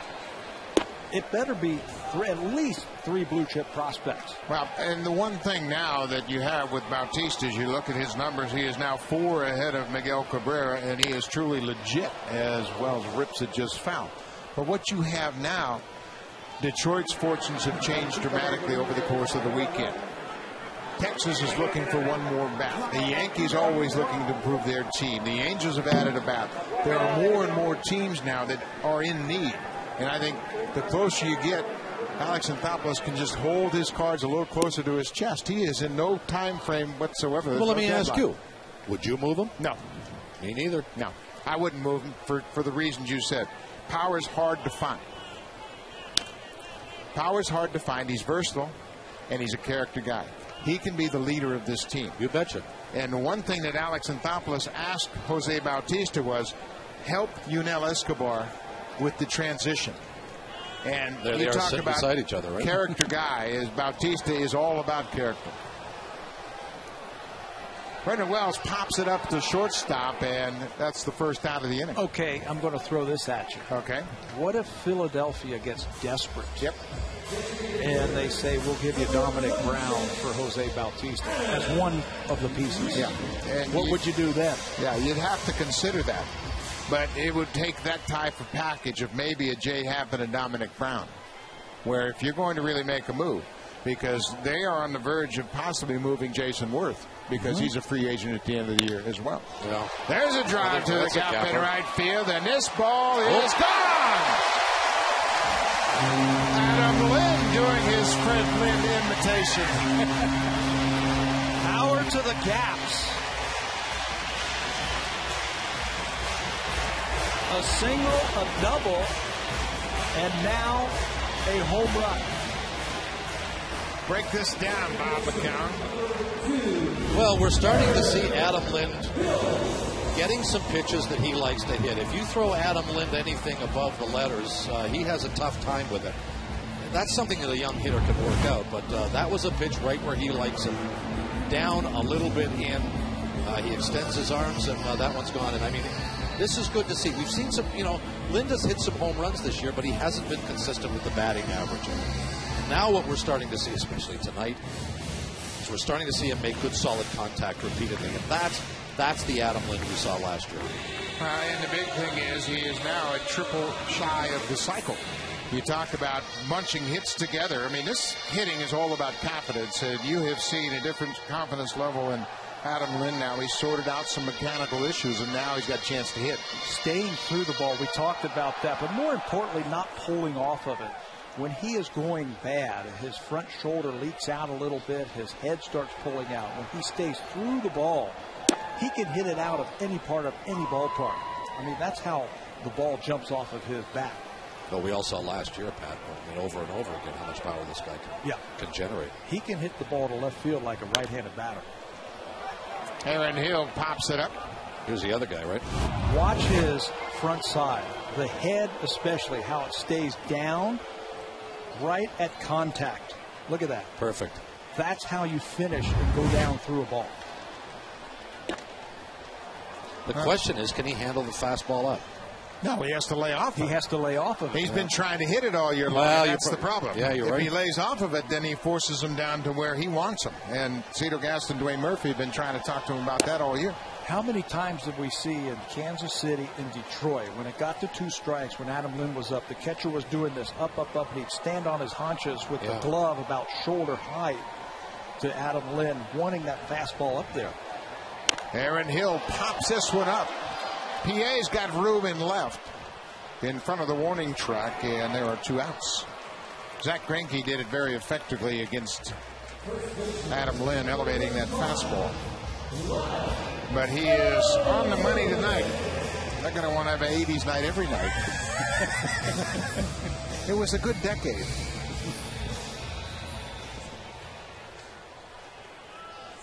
What do you think of the throwbacks? You like them, or do you want to see the white home throwbacks? That's exactly what I'd like to see. You know, I don't think there was anything better than that original white uniform with the Blue Jay logo on it and Blue Jays across the numbers. It took a while for me to warm up to it, but once I did, it became a really popular look. Yeah. I was very disappointed when they changed to just the Jays, but I mean, it's the times. People change. But this was my least favorite of all the uniforms. Was the powder blue? Yeah. I like the white uniform. Oh, the white uniform was gorgeous. Lyle Overbay pops it foul down the left side. Now, what do you do with this guy? This guy is a free agent at the end of the year. Do you think about moving him? I mean, you know, like he said himself, he said, who wants a 250 hitter? Yeah, except he's a 330 hitter the last month. Yeah, and that's what counts. The last 2 months of the season, everybody's trying to improve their fortunes for the pennant race. Why not Texas? Texas is a good call. He'd look good there, wouldn't he? Bounced and foul. Look, I think we all understand Overbay doesn't fit with the long-term future of the ball club right now. But when this guy is on his game, he is a dangerous ball player. This is a guy who can lead the league in doubles. He's lots of line drives, gap hitter. That wasn't one of his better performances, but he can be valuable to somebody. It was one of your better performances, and we thank you for stopping by, Bob. Well, the company was worth it. Thanks, guys. Great to see you. Bob McCown from the Fan 590. 8-0 Blue Jays lead it.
Ballpark. In 1984, Rance Molnix led the Blue Jays in hitting .324. I also went to a Michael Jackson concert and obviously kept some of the outfit there. One of the top grossing movies that year, none other than Ghostbusters. And Buck, just for you, I stole Sigourney Weaver's proton pack. Oh, how good is that? That's the extra mile, Sam, and that's why we love you. And what about that shirt and coat you got? I mean, come on. A couple of nice pieces, and they're going to be looking for them to be returned afterwards. I don't like their chances. We should auction it off as a game-used item by Sam Cosentino. And I'm starting to hear it from the dugout now. Let me tell you something, Sam. You've got a lot of guts wearing that in front of all these people. Luke Scott takes the ball. That evens it count at a ball and a strike. And the Blue Jays hitters have certainly jumped on the Orioles again. 8 runs on 9 hits. 3 more home runs tonight. The Blue Jays have out-homered the Orioles 21-1 this season.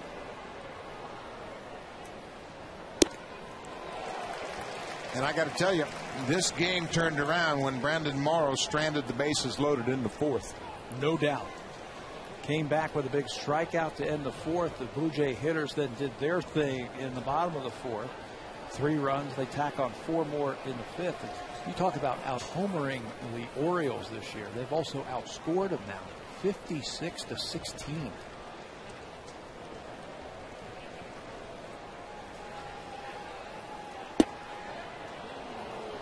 Well, you have been on good teams in the past, obviously the championship team in Toronto, but when you really get to the point where your pitchers can say, okay, that's enough, strand base runners, and then your hitters respond with a big inning, that's when you really start to build some chemistry. And you come up with big base hits with 2 outs. You're down by a couple of runs late in a game. It doesn't matter. You have that confidence going. You know, the flip side of that, I have played on teams like the Orioles this year and have gone through some really rough times, and it really wears on you this time of the year. You really have to push on through. This is where you really find out about the character of your players. Anybody can play when you're hot, but to go out there every day and grind through 9 innings, it's tough. You take a look at the season matchup through 9 games. The Blue Jays have won all 9, and look at the difference in the numbers, both pitching and offense. Outscoring a team by 40 runs in, this is the 10th game that the Blue Jays have played against the Baltimore Orioles. 40 runs and out-homering them by 20.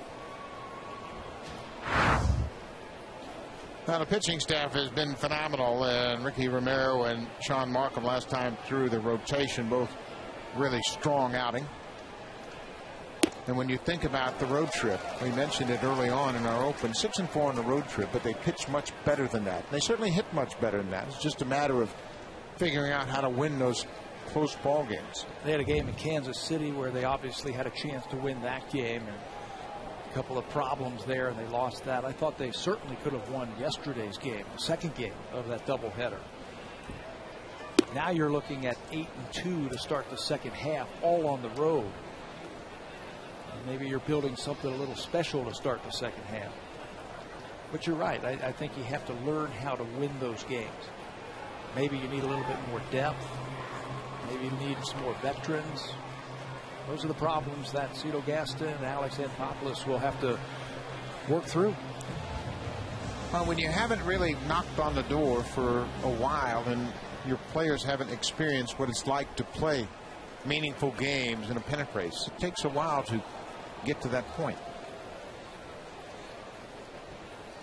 A ball and a strike to Adam Jones. Went too far. And there is a difference playing on a losing team and playing on a championship team. It's not the same game. What's different about it? Everybody is out to get you. When you are playing on a very good team, there's pressure in playoff games. September baseball, huge difference playing meaningful games in September as opposed to teams that have lost 90 games or they're 15, 20 games out in September. A lot of pressure.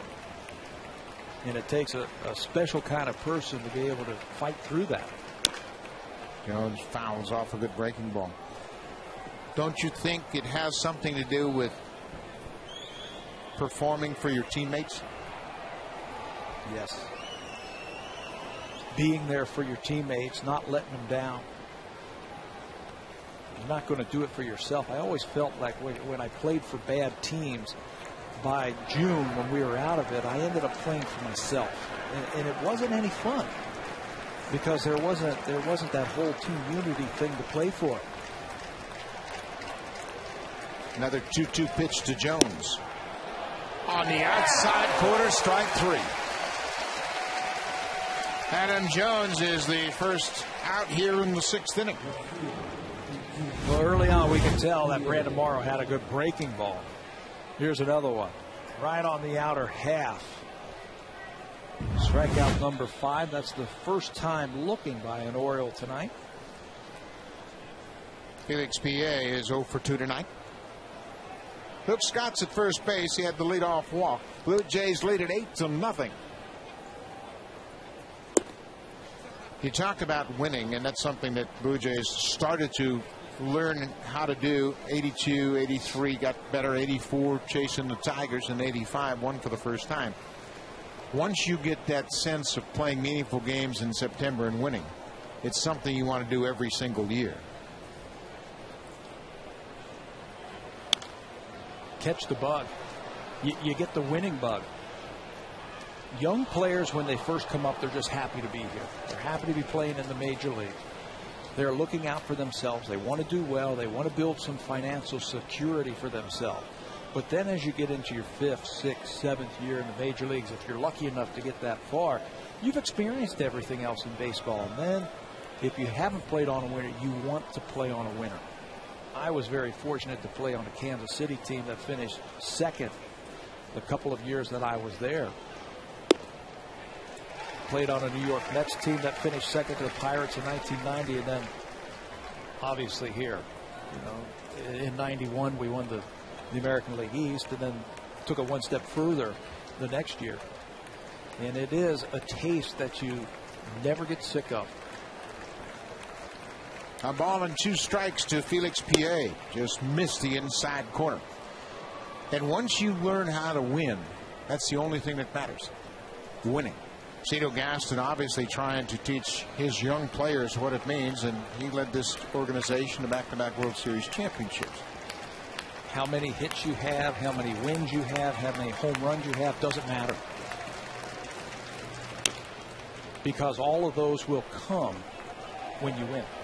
Yeah, and everybody always asks me, and I'm sure they ask you the same thing, what's it going to take for the fans to come back to Rogers Center? It's going to take winning. I mean, everybody wants to be associated with a winner. And when this stadium opened up in '89, it was the perfect storm. Beautiful, state-of-the-art stadium, championship caliber team, and everybody wanted to be part of it. It was the place to be seen around here. 2 balls, 2 strikes in the dirt, blocked by Molina.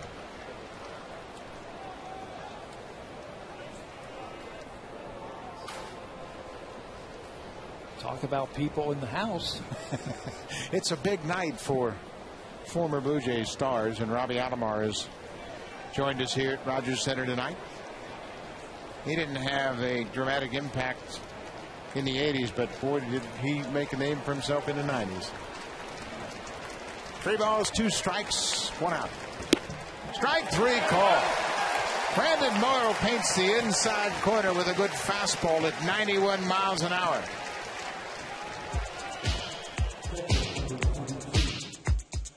You could win an all-new Honda CRZ and other great prizes when you vote for the Honda Play of the Month. Vote today at BlueJays.com.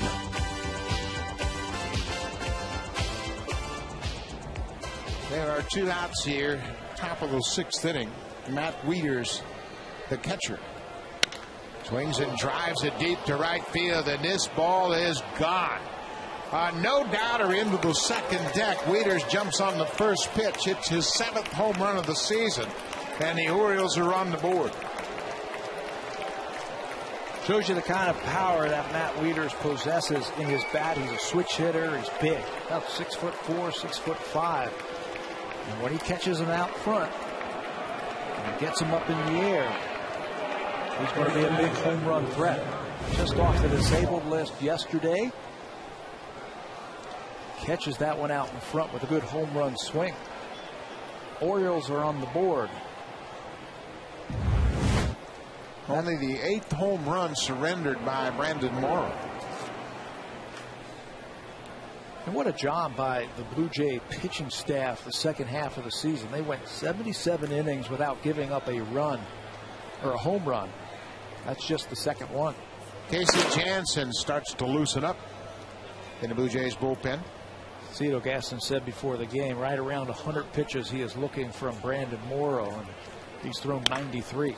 Jake Fox gets his fastball and rips it to the wall in left. Fred Lewis quickly gets it off the wall. And it looked like he didn't have a good grip on it. He was prepared to make a throw to second base, but looked like he didn't have a good grip on the baseball and just conceded the 2-out double. Bruce Walton, gonna go to the mound to talk tomorrow. First pitch fastball by Fox, ripped it to left field. He certainly had a play. It looked like Fox was going to concede the single. Disappointment, and Fred Lewis just couldn't get the transfer of the ball out of the glove. Let's check in with Sam Cosentino. Well, Buck and Pat, further to your point about Morrow and being a pretty strict 100 pitches, Cito Gaston also said before the game that basically he's limited to 2 pitchers in his bullpen because of all the work and the doubleheader. Those would be Casey Jansen, who you saw just getting loose, and David Percy. So they were hoping to get some length out of Morrow within that 100-pitch limit here tonight. And that's the challenge that managers all have to go through, is just figure out how many innings you have available in your bullpen. And Cito says he hates doubleheaders for that reason. And he said you generally, best you can do is split 2, and the worst obviously is lose both of them, but you abuse your pitching staff generally in doubleheaders.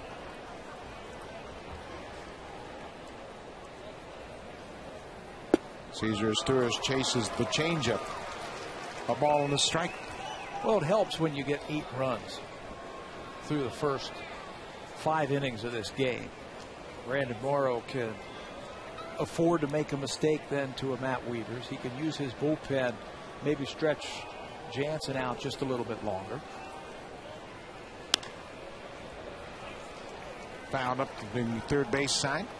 When you go back to the 4th inning, when Morrow really struggled, he threw 26 pitches in that inning, but he stranded the bases loaded, and that really turned the game around for the Blue Jays. To keep the Orioles from scoring at the time, it was a 1-0 game.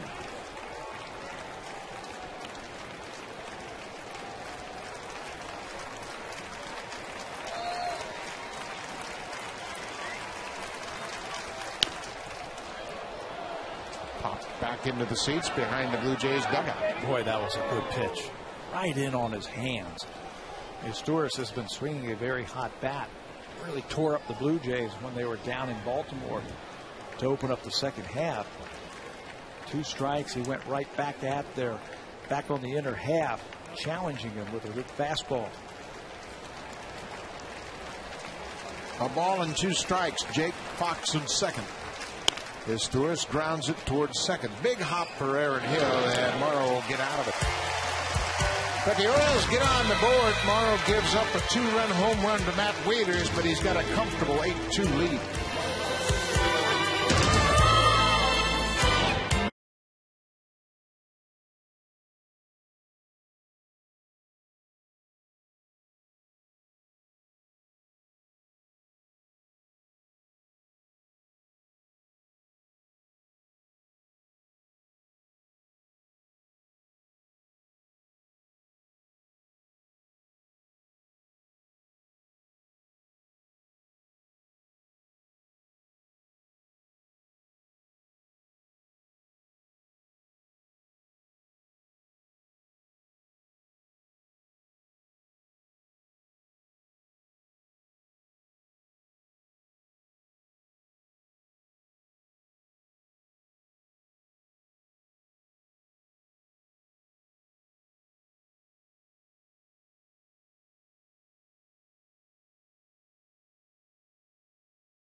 Statistical information provided by Stats Inc.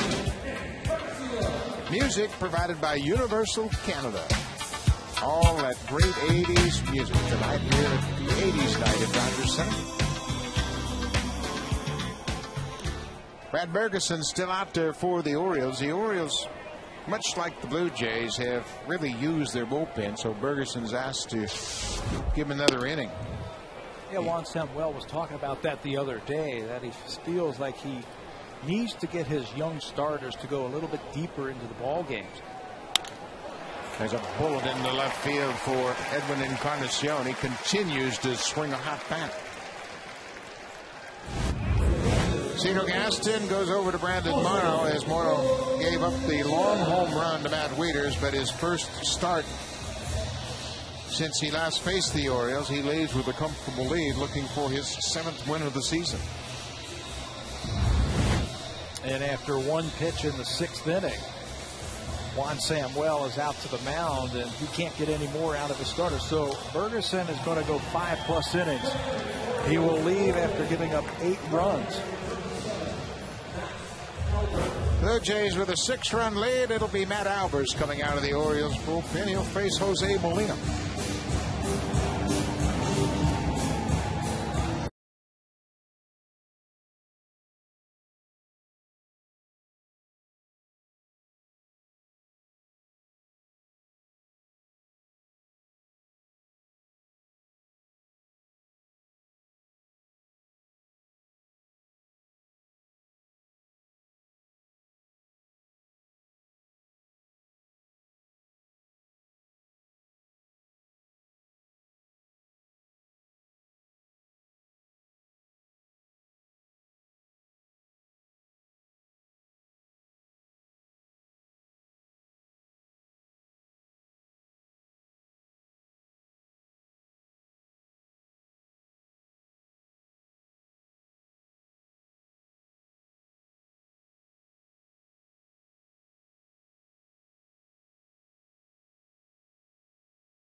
Canada Trust Comfort Zone are some great Blue Jay fans enjoying 80s night here.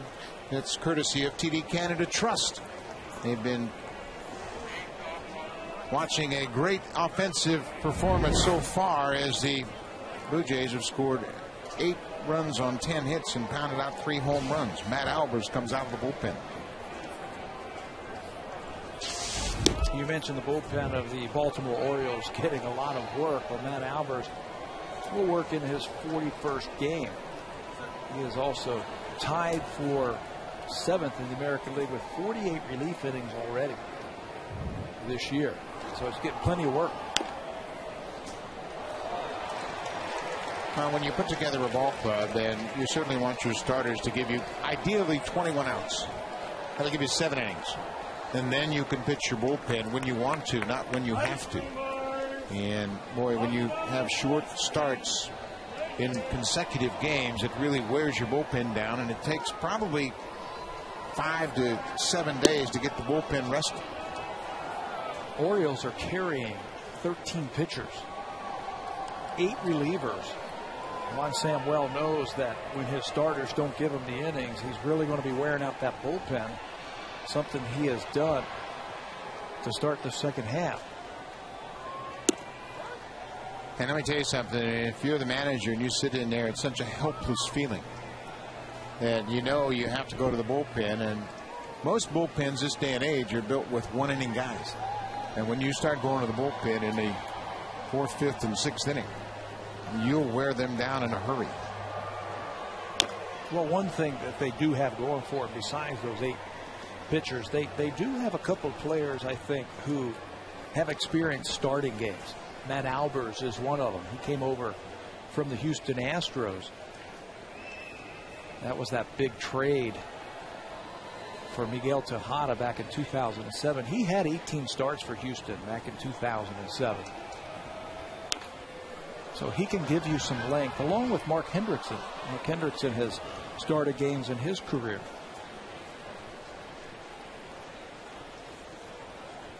But you just really hope that you can develop a pitching staff that'll give you the consistent outings. Blue Jays have seen yet through the last 10 games of that road trip. Their starters, night after night, pitch deep into the game.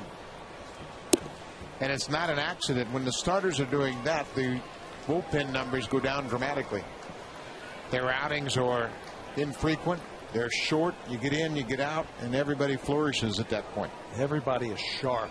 They're well rested. That's why we got word before the game today that Kevin Gregg is unavailable, and Scott Downs and Sean Kemp, they want to give them another day of rest so they're sharp for tomorrow's game.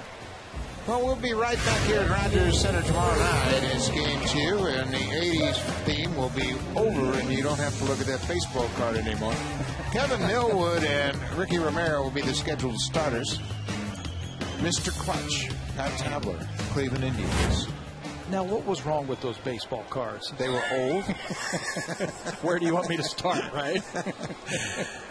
Fred Lewis drills it into center field, and it's in front of Adam Jones. Throw to second base in time to get Molina. Boy, Brian Roberts did a heck of a job of digging that low throw out and stepping on the bag to get the force at second. Gold Glove winner in center field, and he shows you why.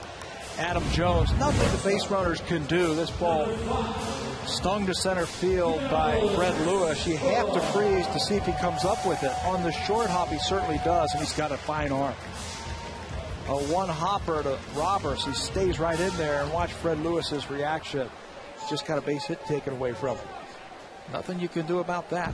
Now, the base runner Molina from first just has to make sure that ball is not caught on the line. Good play by Roberts and Jones. One out now for Yunel Escobar. Escobar had a big double in that 4-run fifth inning. After the leadoff walk to Fred Lewis, Escobar hit a double down the right field line all the way into the corner, and then scored on the 3-run home run by Jose Bautista.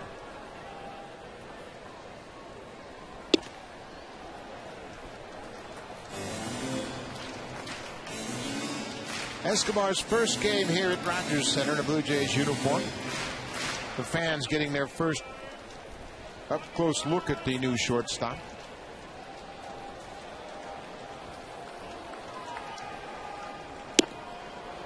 Swings at the breaking ball. It's a ball on the strike. We've been talking comparisons all night from a player from the 80s.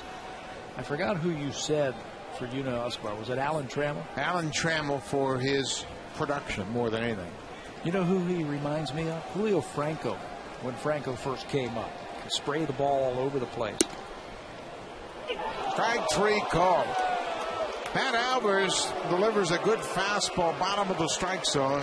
Escobar just a quick little comment over his shoulder, but he walks back to the dugout, strikeout victim. Doesn't strike out often. I think this is just being unfamiliar with some of the pitchers in the American League. Albers slipped a fastball by him. Escobar thinks it's down. Just the second time the Blue Jays have struck out tonight. Bautista to right field, but that's going to hang up for Markakis, who comes in and makes the grab. Well, Matt Albers comes down and strands a couple of base runners as the Blue Jays hold on to their 6-run lead. Casey Jansen coming out of the pen. Good for the geese. It's always good for the gander.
season in history for the Blue Jays. And how about this guy? Buck Martinez off Aurelio Lopez, a 2-run shot in the 12th inning to win the game en route to the Blue Jays going on and playing in the ALCS. Buck, do you remember that one?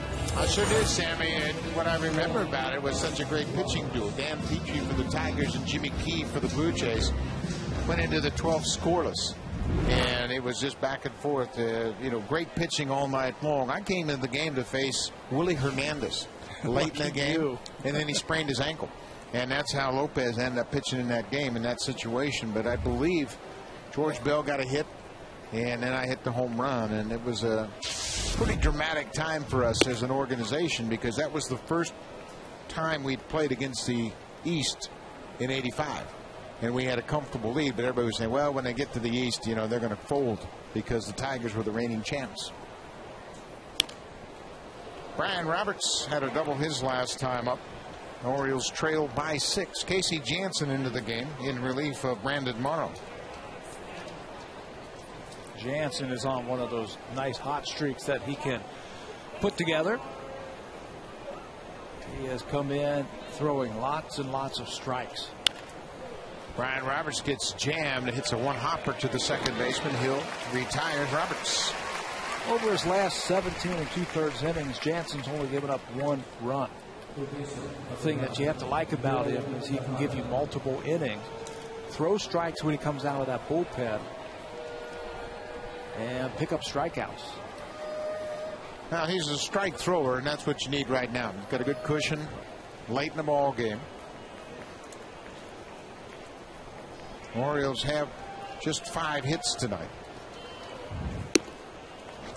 Tejada was looking around to see where the defense was playing in that last series. Hit a couple of balls sharply through the right side of the infield into right.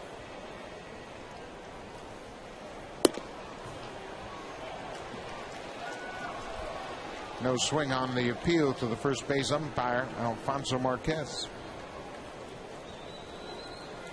A ball and a strike to Tejada.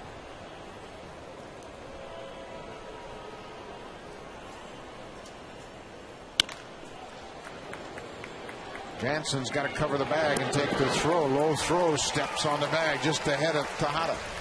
Well, he's such a good athlete also.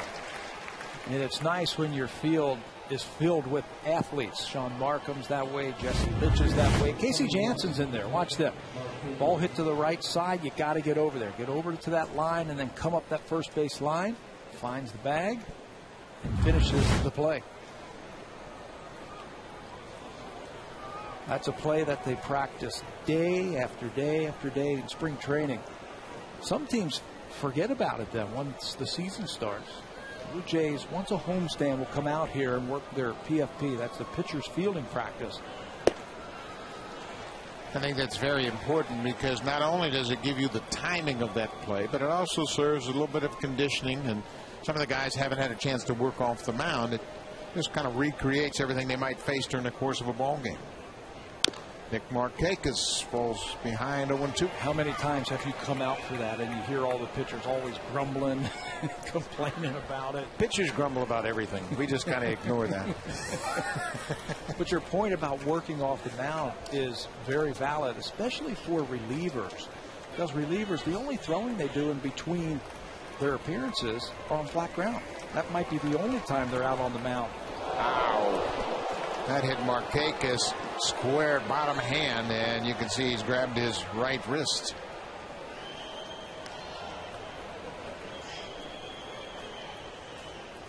Casey Janssen trying to come inside, nails Nick Markakis. 4th time that he has hit a batter this year. You're right. They're going to try and cut the ball in, and the momentum of Markakis' swing, he starts it and then can't close it and get out of the way. Hits right off of his wrist. That happened to Alex Rodriguez in yesterday's game. Well, and the way you should take that pitch is take your hands, turn your back to the ball. But Markakis hits from an open stance. Everything he does exposes his hands to that baseball.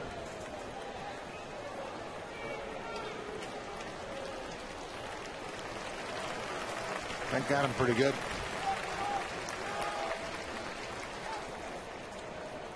So there are 2 outs now with Markakis at first, and Luke Scott will step in. Scott is 0 for 2 with a walk. He's scored a run.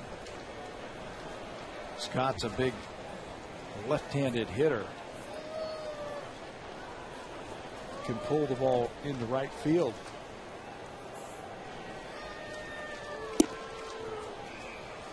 Jansen falls behind Scott with an outside fastball.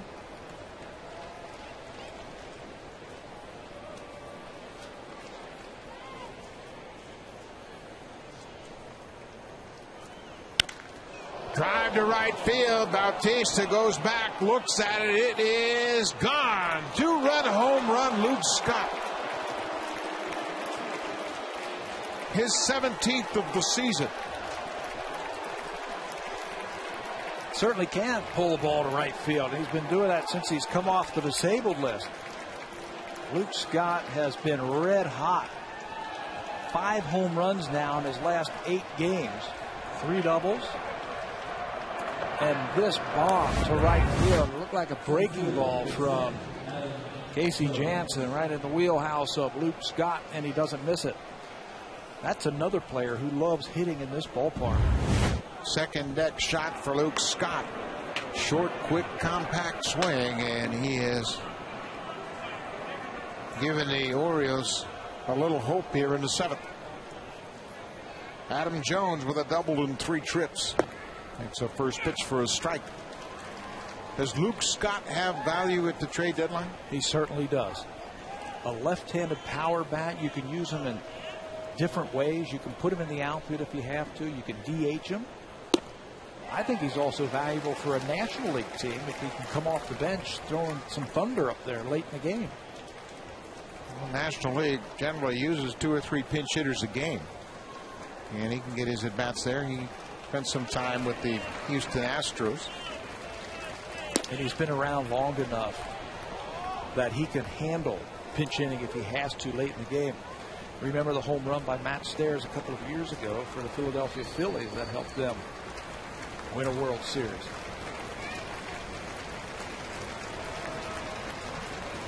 Jansen ahead of Jones, a ball and 2 strikes. Scott's 2-run home run is 17th of the season.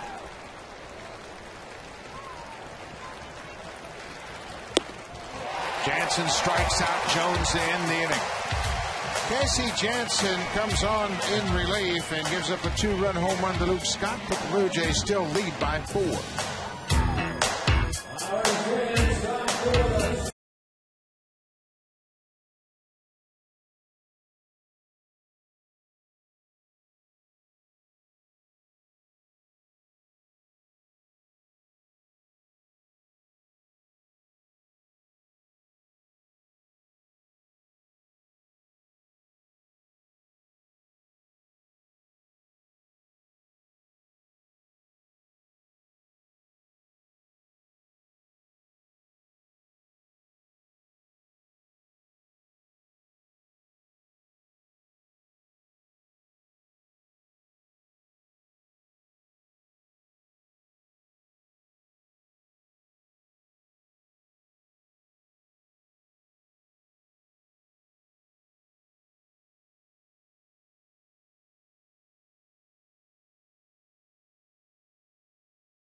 We're pleased to be joined by another one of our former teammates, Tony Fernandez. And Tony, it's great to have you back.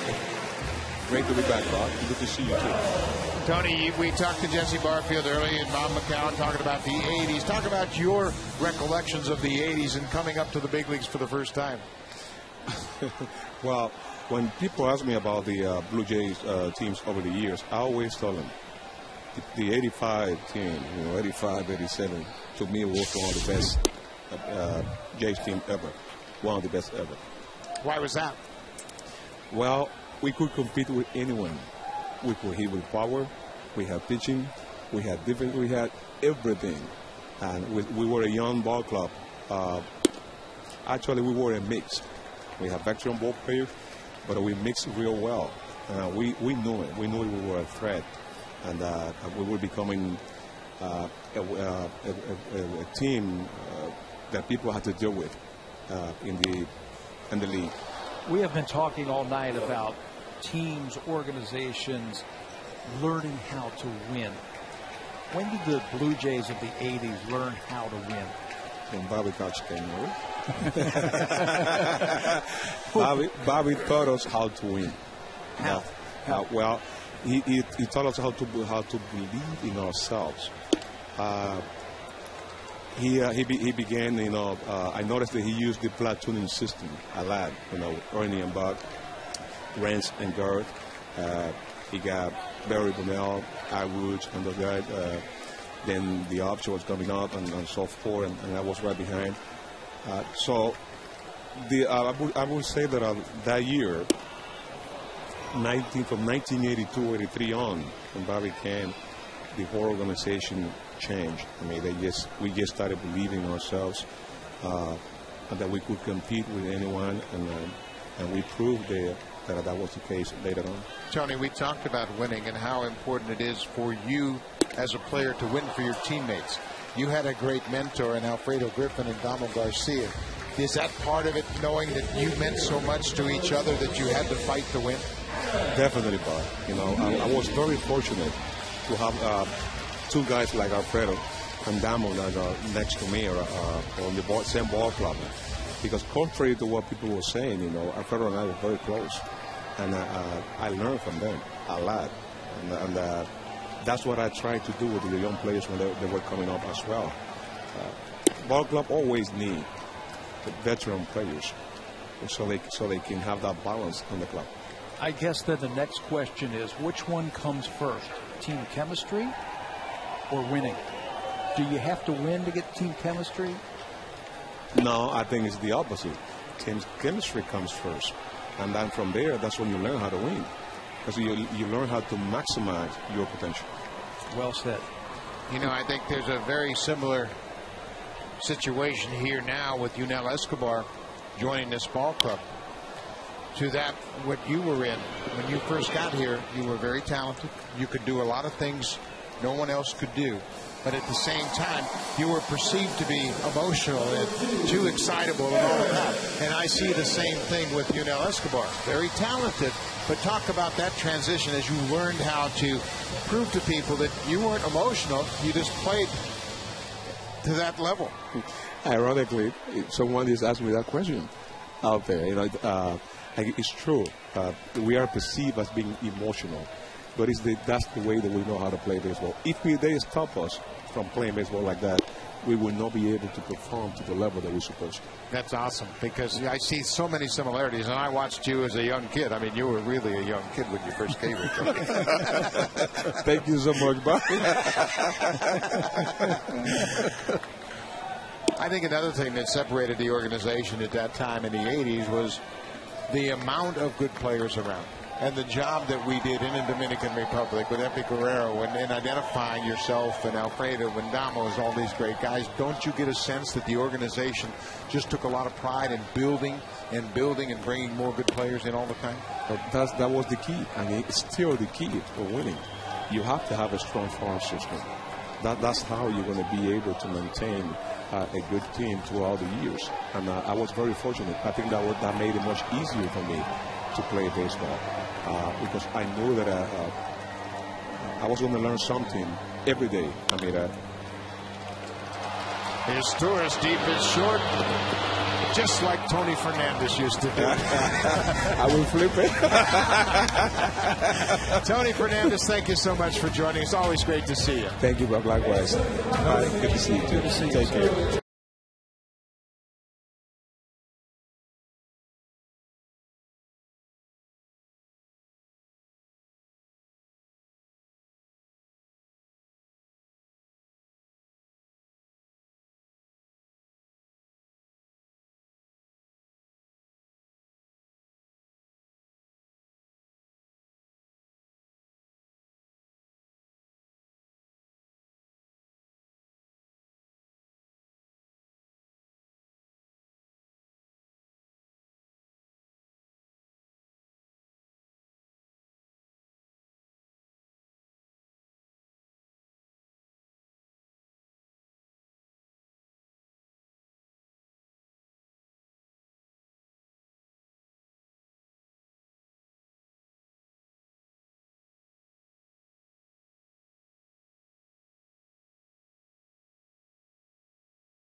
time to buy a Toyota.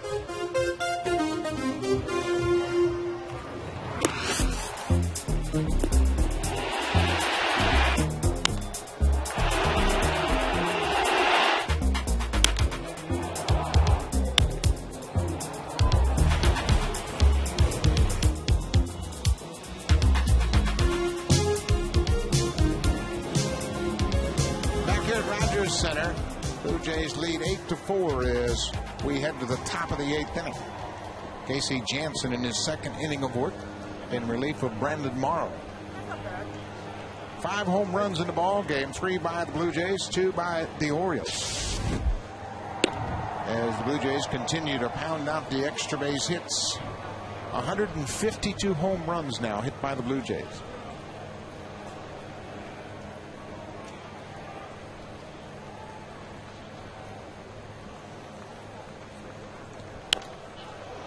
Felix P.A. pops it behind home plate, over the screen and out of play. Well, great to catch up with Tony Fernandez. And, you know, you talk about the Blue Jays and how deep they were at that time in the mid-'80s. Alfredo Griffin was there, teamed up with Damaso Garcia. Then Tony came up and played his way to the level of excellence here at Rogers Center. See, that's what depth does for you. You have that kind of depth. You can trade in Alfredo Griffin and just go right down to your farm system and bring up a player who's going to be a great player. Think about all the great first basemen that the Blue Jays had at that time. Fred McGriff, Willie Upshaw. Cecil Fielder. Oh, he was pretty good.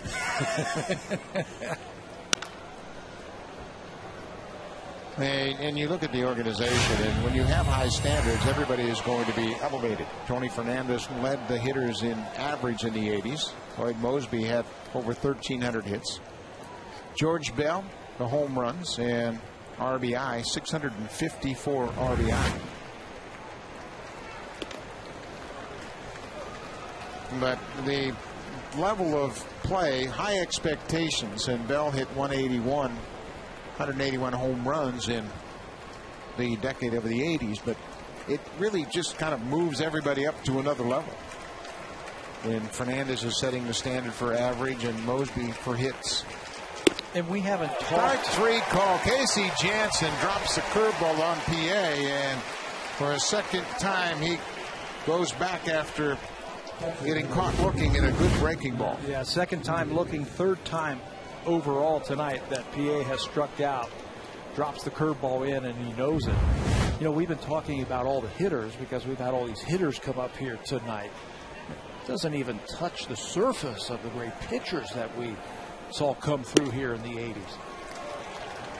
There were homegrown pitchers, and you don't have to look any further than Dave Steep, Jim Clancy, Louis Liao, all signed and drafted and developed by the system. In the early 80s, I hated coming here. Okay, first of all, in April when it was freezing. Then you're facing Dave Steep. Jim Clancy's throwing that fastball right in on your hands. Liao, all those right-handers. It was tough to get a hit. It wasn't until Jimmy Key got here that I finally started saying, boy, I can't wait to get to Toronto. Matt Wieters fouls him. Well, you talk about the late 80s, and you don't have to look any further than next door in the broadcast booth for the Orioles. Mike Flanagan, the great left-handed pitcher, came to the Blue Jays from Baltimore, 87 through 90, and he pitched that historic game on the final Saturday of the 87 season. I believe he pitched 11 innings, and Blue Jays would lose that one in extra innings. Wow, where was that? Just a bit outside. But Flanagan was a big part of the 89 team as well. Pitched into the playoffs, went against the Oakland A's.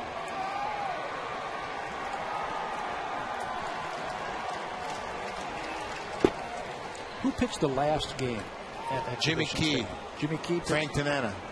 Jimmy Key against Frank Tanana. And Larry Herndon hit a solo home run that Bell jumped up on the scoreboard and just about caught. 1-0. Yeah, it was a terrific game. And hard to fathom that the Blue Jays would lose 7 in a row and not make it to the postseason. But the Tiger team, obviously a very good team. But the Blue Jays had all those injuries. Tony Fernandez broke his elbow sliding into second base. No, he was taken out by Bill Madlock at second base. And then Ernie Witt hurt his ribs sliding into Paul Molitor at second base.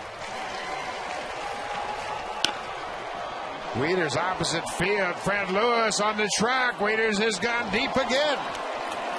Opposite field home run for Matt Wieters. He's hit 2 tonight. It's an 8-5 ball game.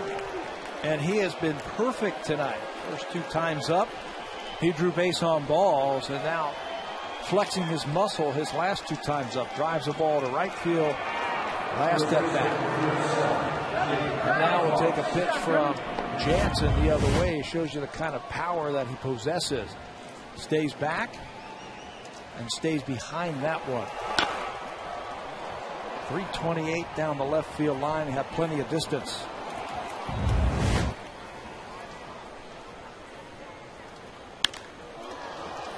Jake Fox to right field over Bautista's head. It's off the wall. Bautista turns and throws to second. Escobar, he's out. Jake Fox falls victim to the great arm of Jose Bautista. We had talked about Dwight Evans of the 80s. Bautista looks just like him here. He'll show you why. Turns his back to the infield, catches that on one hop, and with a smooth throw on one hop to second base, Escobar picks it for him. Jake Fox maybe a little bit too aggressive, down by 3 runs.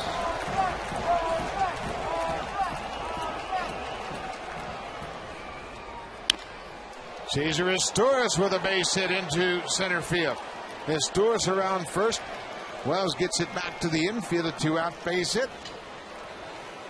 Boy, now that base running mistake by Fox really looks bad after Estorres gets another hit. Well, it certainly does, with Roberts coming up, then Tejada, Markakis, Luke Scott, Adam Jones, the heart of the order for the Baltimore Orioles. Just a little too aggressive. You got to know the situation, and you got to know who's out there. Bautista now with 8 outfield assists. He played it perfectly, too. Got a one-hopper right off the wall and threw a strike to shortstop. 2 outs now for Brian Roberts. Swings at the first pitch and hits it foul. It's an 8-5 game. The Orioles have come back on the bat of Matt Wieters. 2 home runs here tonight. His first multi-home run game of his career.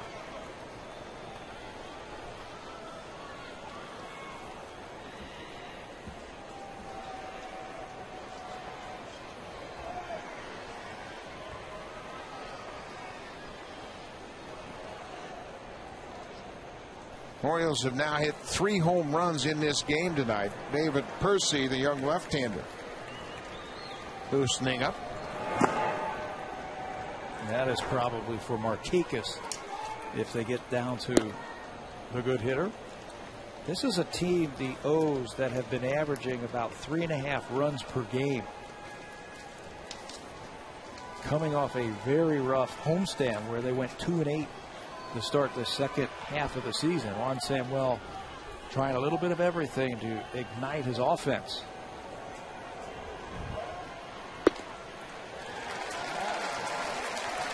A ball and 2 strikes. Casey Jansen now with a chance to end the inning here in the 8th. Orioles have scored 2 in the 6th, 2 in the 7th, and 1 here in the 8th.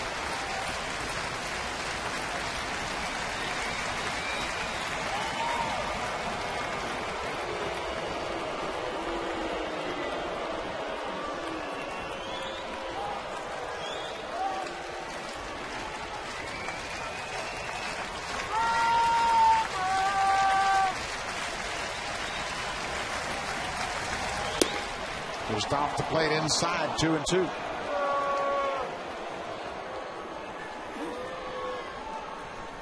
Blue Jays are trying to extend their win streak against the Orioles to 10 games. It would be just the 6th time in franchise history they've had a winning streak of 10 or more games against one ball club. 2-2, fouled off. Blue Jays had a 13-game winning streak against Baltimore from 99 to 2000. Another 13-game win streak against the Indians over the course of 91 and 92. And then 3 10-game win streaks against the Twins, the Yankees, and the Twins. This would be the 6th time they've had a 10-game win streak against one ball club.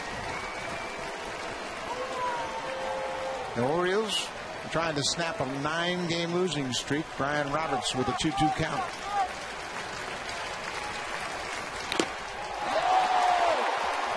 Stays alive. Not a bad idea. Same pitch that he threw to PA to strike him out. But Brian Roberts is a different animal up there. Veteran, he's been around. Just his 7th game this year.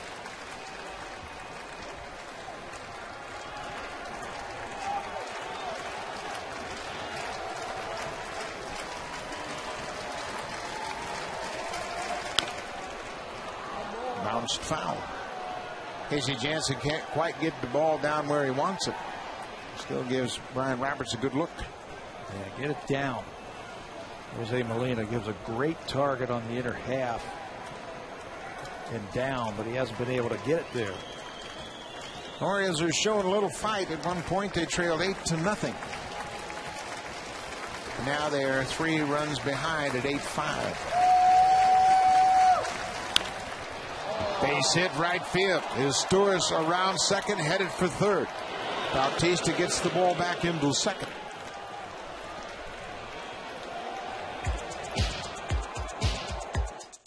You could win an all-new Honda CRZ and other great prizes when you vote for the Honda Play of the Month. Vote today at BlueJays.com.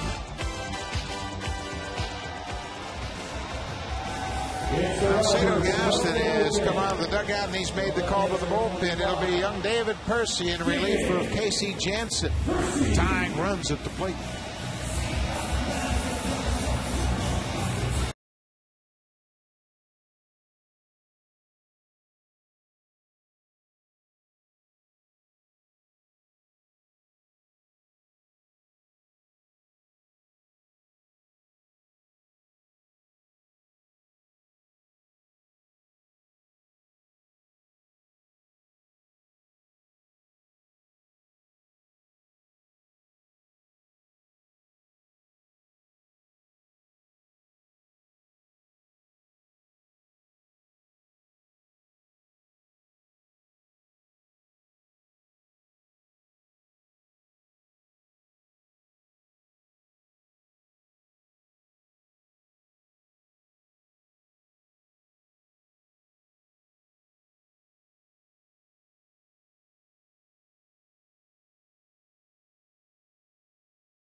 Runs. That was a Matt Wieters home run in 06. Good outing for Brandon Morrow. Then he turned things over to Casey Jansen.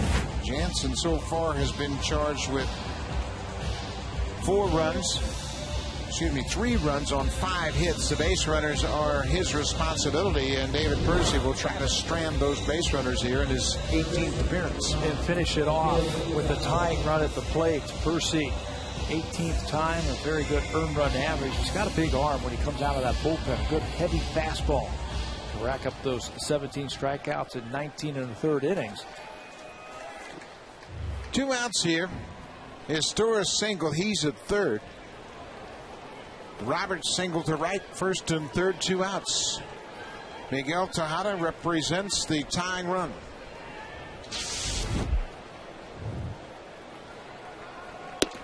First pitch strike.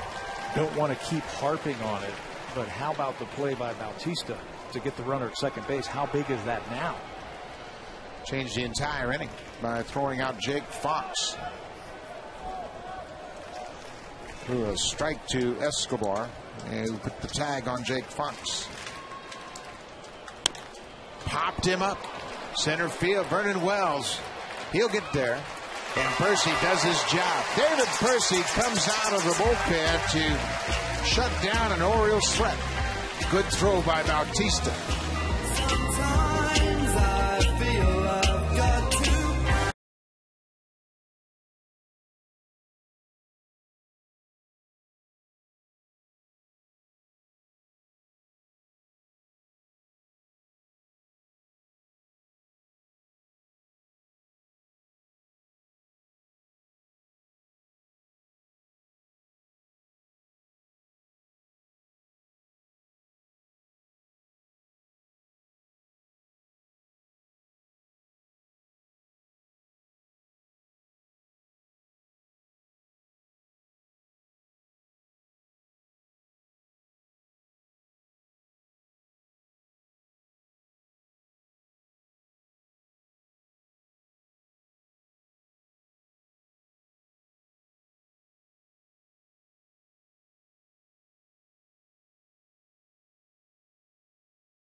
Home play of the game presented by Burger King, home of the Whopper. This home run by Jose Bautista, number 28 on the year, broke this game open, made it 6-0 at the time. He also added another outfield assist by gunning out Jake Fox at second base just last inning. Jose Bautista now with 70 RBIs on the season, tied for 6th in the AL. Visit BlueJays.com/Burger King to register for a chance to win prizes with the Burger King Super Fan Contest. And Bautista has been highlighted in the play of the game more than once this year. What a season he's put together. Fly over, babe. A ball and a strike to start the bottom of the 8th inning. Matt Albers, working in his 3rd inning of relief, had a 1-2-3-7. Bautista's RBI total has snuck up on us. He's up there with the big boys. Let's check in with Sam Cosentino. Well, Buck, it's pretty fitting that with Jesse Barfield in the house, who led the league with 40 home runs in 1986, also led the league in outfield assists with 20. Jose Bautista threatening to do that very same thing here this year. Look at Sam getting down, huh? That's awesome. 20 outfield assists. 20 outfield assists, and Barfield with 40 home runs. And I think Sam's been energized by that patent red jacket he's been sporting around here. His Ghostbuster T-shirt. I think it's the glove. Who are you going to call?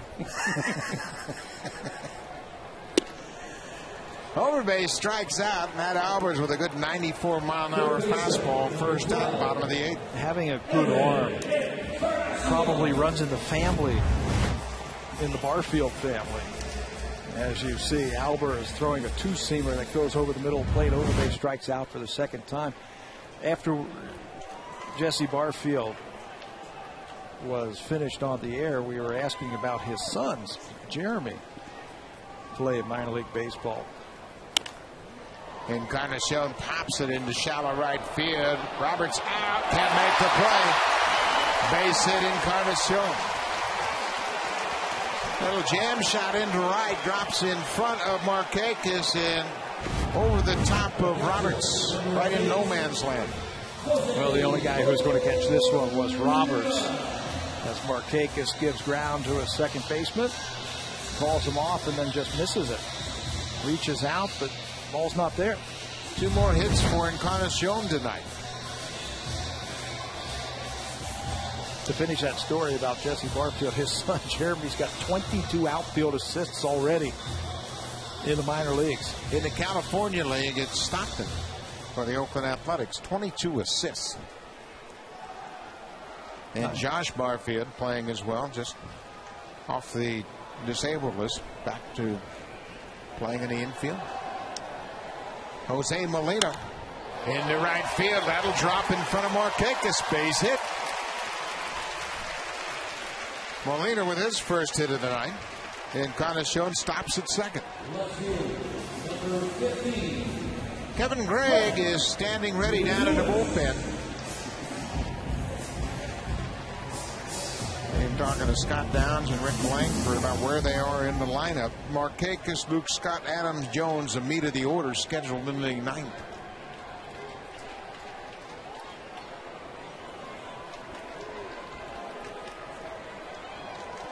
Fred Lewis makes a breaking ball down and away. Lewis was victimized by a line drive. He hit so hard that Jose Molina had to make sure it got down safely, and then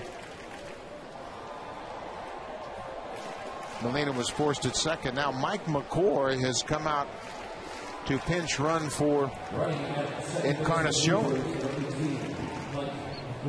After the first pitch of the at-bat, Encarnacion gives way to the pinch runner. Big run there at second base with a 3-run lead here. I think Cito Gaston wants to stop the momentum of the Baltimore Orioles. They put up 5 runs in the last 3 innings. So he knows that that run out at second base is very big. Lewis looks at an outside breaking ball. 2 balls and no strikes. Well, the Orioles have come back from an 8-0 deficit. Scored 2 in the 6th, 2 in the 7th, and 1 in the 8th.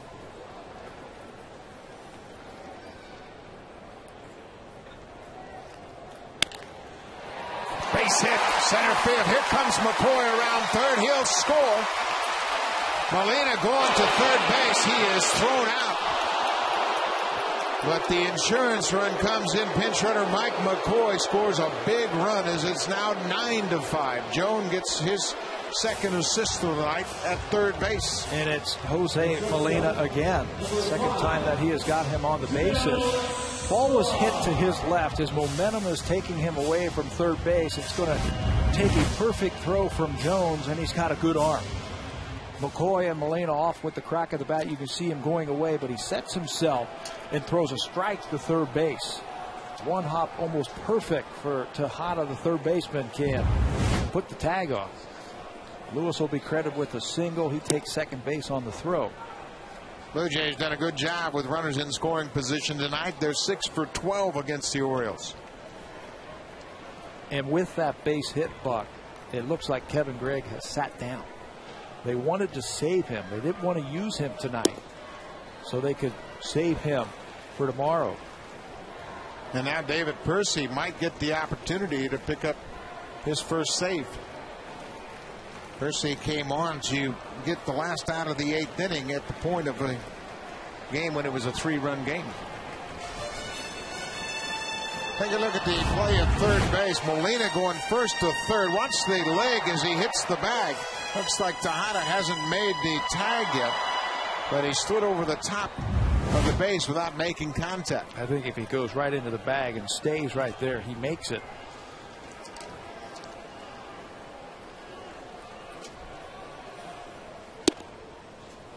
Escobar's had a good look at that low pitch. He's felt it's been down all night, and it's been called against him. 368 average. Has a double in 4 at-bats tonight.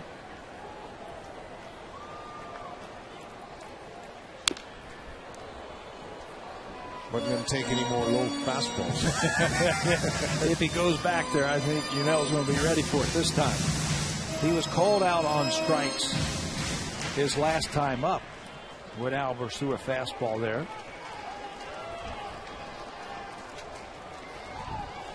Two balls, 2 strikes. Fred Lewis at second. 2 outs. Escobar stays alive. Blue Jays lead at 9-5. They've scored 9 runs on 13 hits.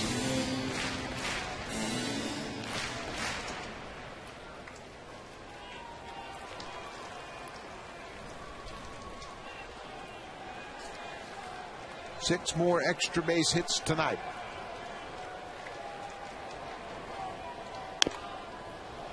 Escobar's putting up a battle. 3 more doubles, 3 more home runs for the Blue Jays. They continue to rack up the extra base hits. They now have 91 extra base hits. Good to see Adam Lynn come up with 3 hits tonight. A couple of extra base hits. And if the Orioles don't come back in this game, he'll fall a triple shy of the cycle. Jose Bautista also chipped in with a big 3-run home run.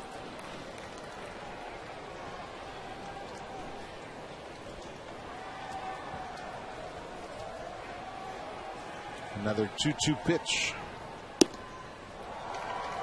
3-2.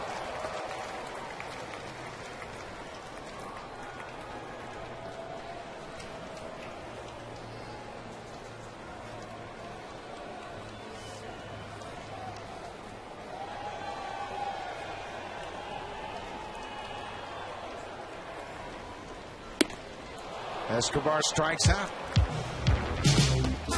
Matt Albers takes something off the pitch. Blue Jays score a big insurance run. Fred Lewis delivers.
The Atlanta Braves called him 3 times, and on the 3rd call, he said, "You want to come and not work with me, not work for me, but work with me." Cito Gaston accepted the offer. He spent 2 years as the minor league roving hitting instructor.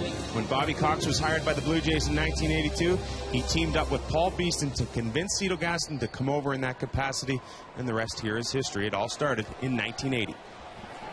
It sure did, and when he had a chance to come here with Bobby Cox, it changed the culture of the Blue Jays. And as Tony Fernandez told us earlier, Bobby Cox was the one that got started. Cito Gaston certainly under the wing of Bobby Cox came here with the Blue Jays as the hitting coach. Bobby was the manager at that time of the Atlanta Braves, wasn't he? As Yeah. Mike McCoy came in the pinch run for Encarnacion will fill in 3rd base here in the 9th inning. Ted Turner fired Bobby Cox, and he still said that it was the worst decision of his business career. But then he righted that mistake and brought him back as the GM. Mike McCoy is playing at 3rd base. He came on as the pinch runner for Encarnacion in the bottom of the 8th inning and scored that big insurance run to make it 9-5, a 4-run game.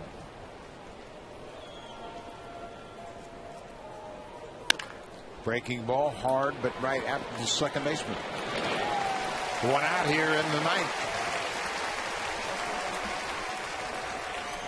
David Percy with a chance to pick up his first big league save. He got the last out of the 8th inning when it was a 3-run game. Could be a 4-out save. Jam Tejada, that weak fly ball to center field. He's going to go right down the middle of the lineup over the Baltimore Orioles, facing their best hitters. Luke Scott has a home run tonight. He had a deep home run off Casey Jansen in the 7th.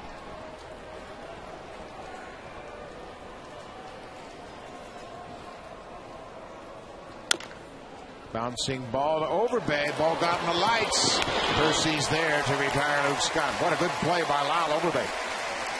He knew it was up in the vicinity, but he got in the bank of lights, and he really battled it. Just hoping for that ball to come out of the lights, and you are standing right there. Overbay plays it easily. Knows he's got plenty of time. High hopper. You see him right at the end there.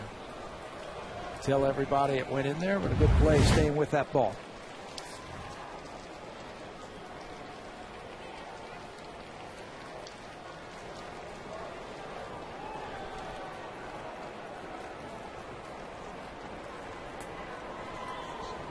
Adam Jones trying to keep the game alive. Jones has a hit in 4 at-bats, struck out his last 2 times up. This would be David Percy's first professional save. Didn't have a save in the minors as he was coming through the system as a starter. Missed down and in, 2-0. Well, I like what we have seen from Percy since he has been recalled. He's always had a good arm. 94, 95 with a fastball, and he's throwing so many strikes now. 2 balls and a strike.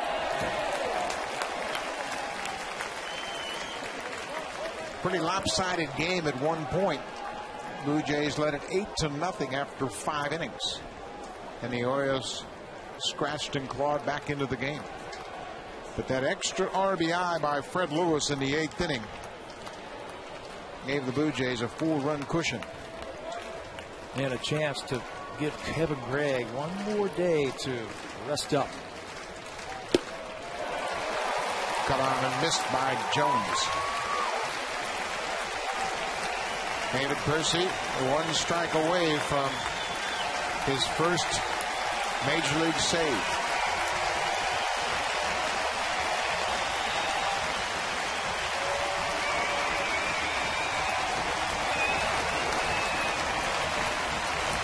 Got him. Blue Jays win it 9-5. David Percy gets his first big league save. Cito Gaston's hitters put up some big numbers. 9 runs on 13 hits. Bautista with his 28th home run of the season, a 3-run shot. The big bats come out again. Adam Lind with 3 knocks. He picked up a home run tonight. Aaron Hill also with a long one. Brandon Morrow throws 6 solid innings, has 6 strikeouts, and he'll pick up the W. Brandon Morrow improves to 7-6 on the season. Blue Jays win the first game of the Orioles series. Stay tuned for Connected.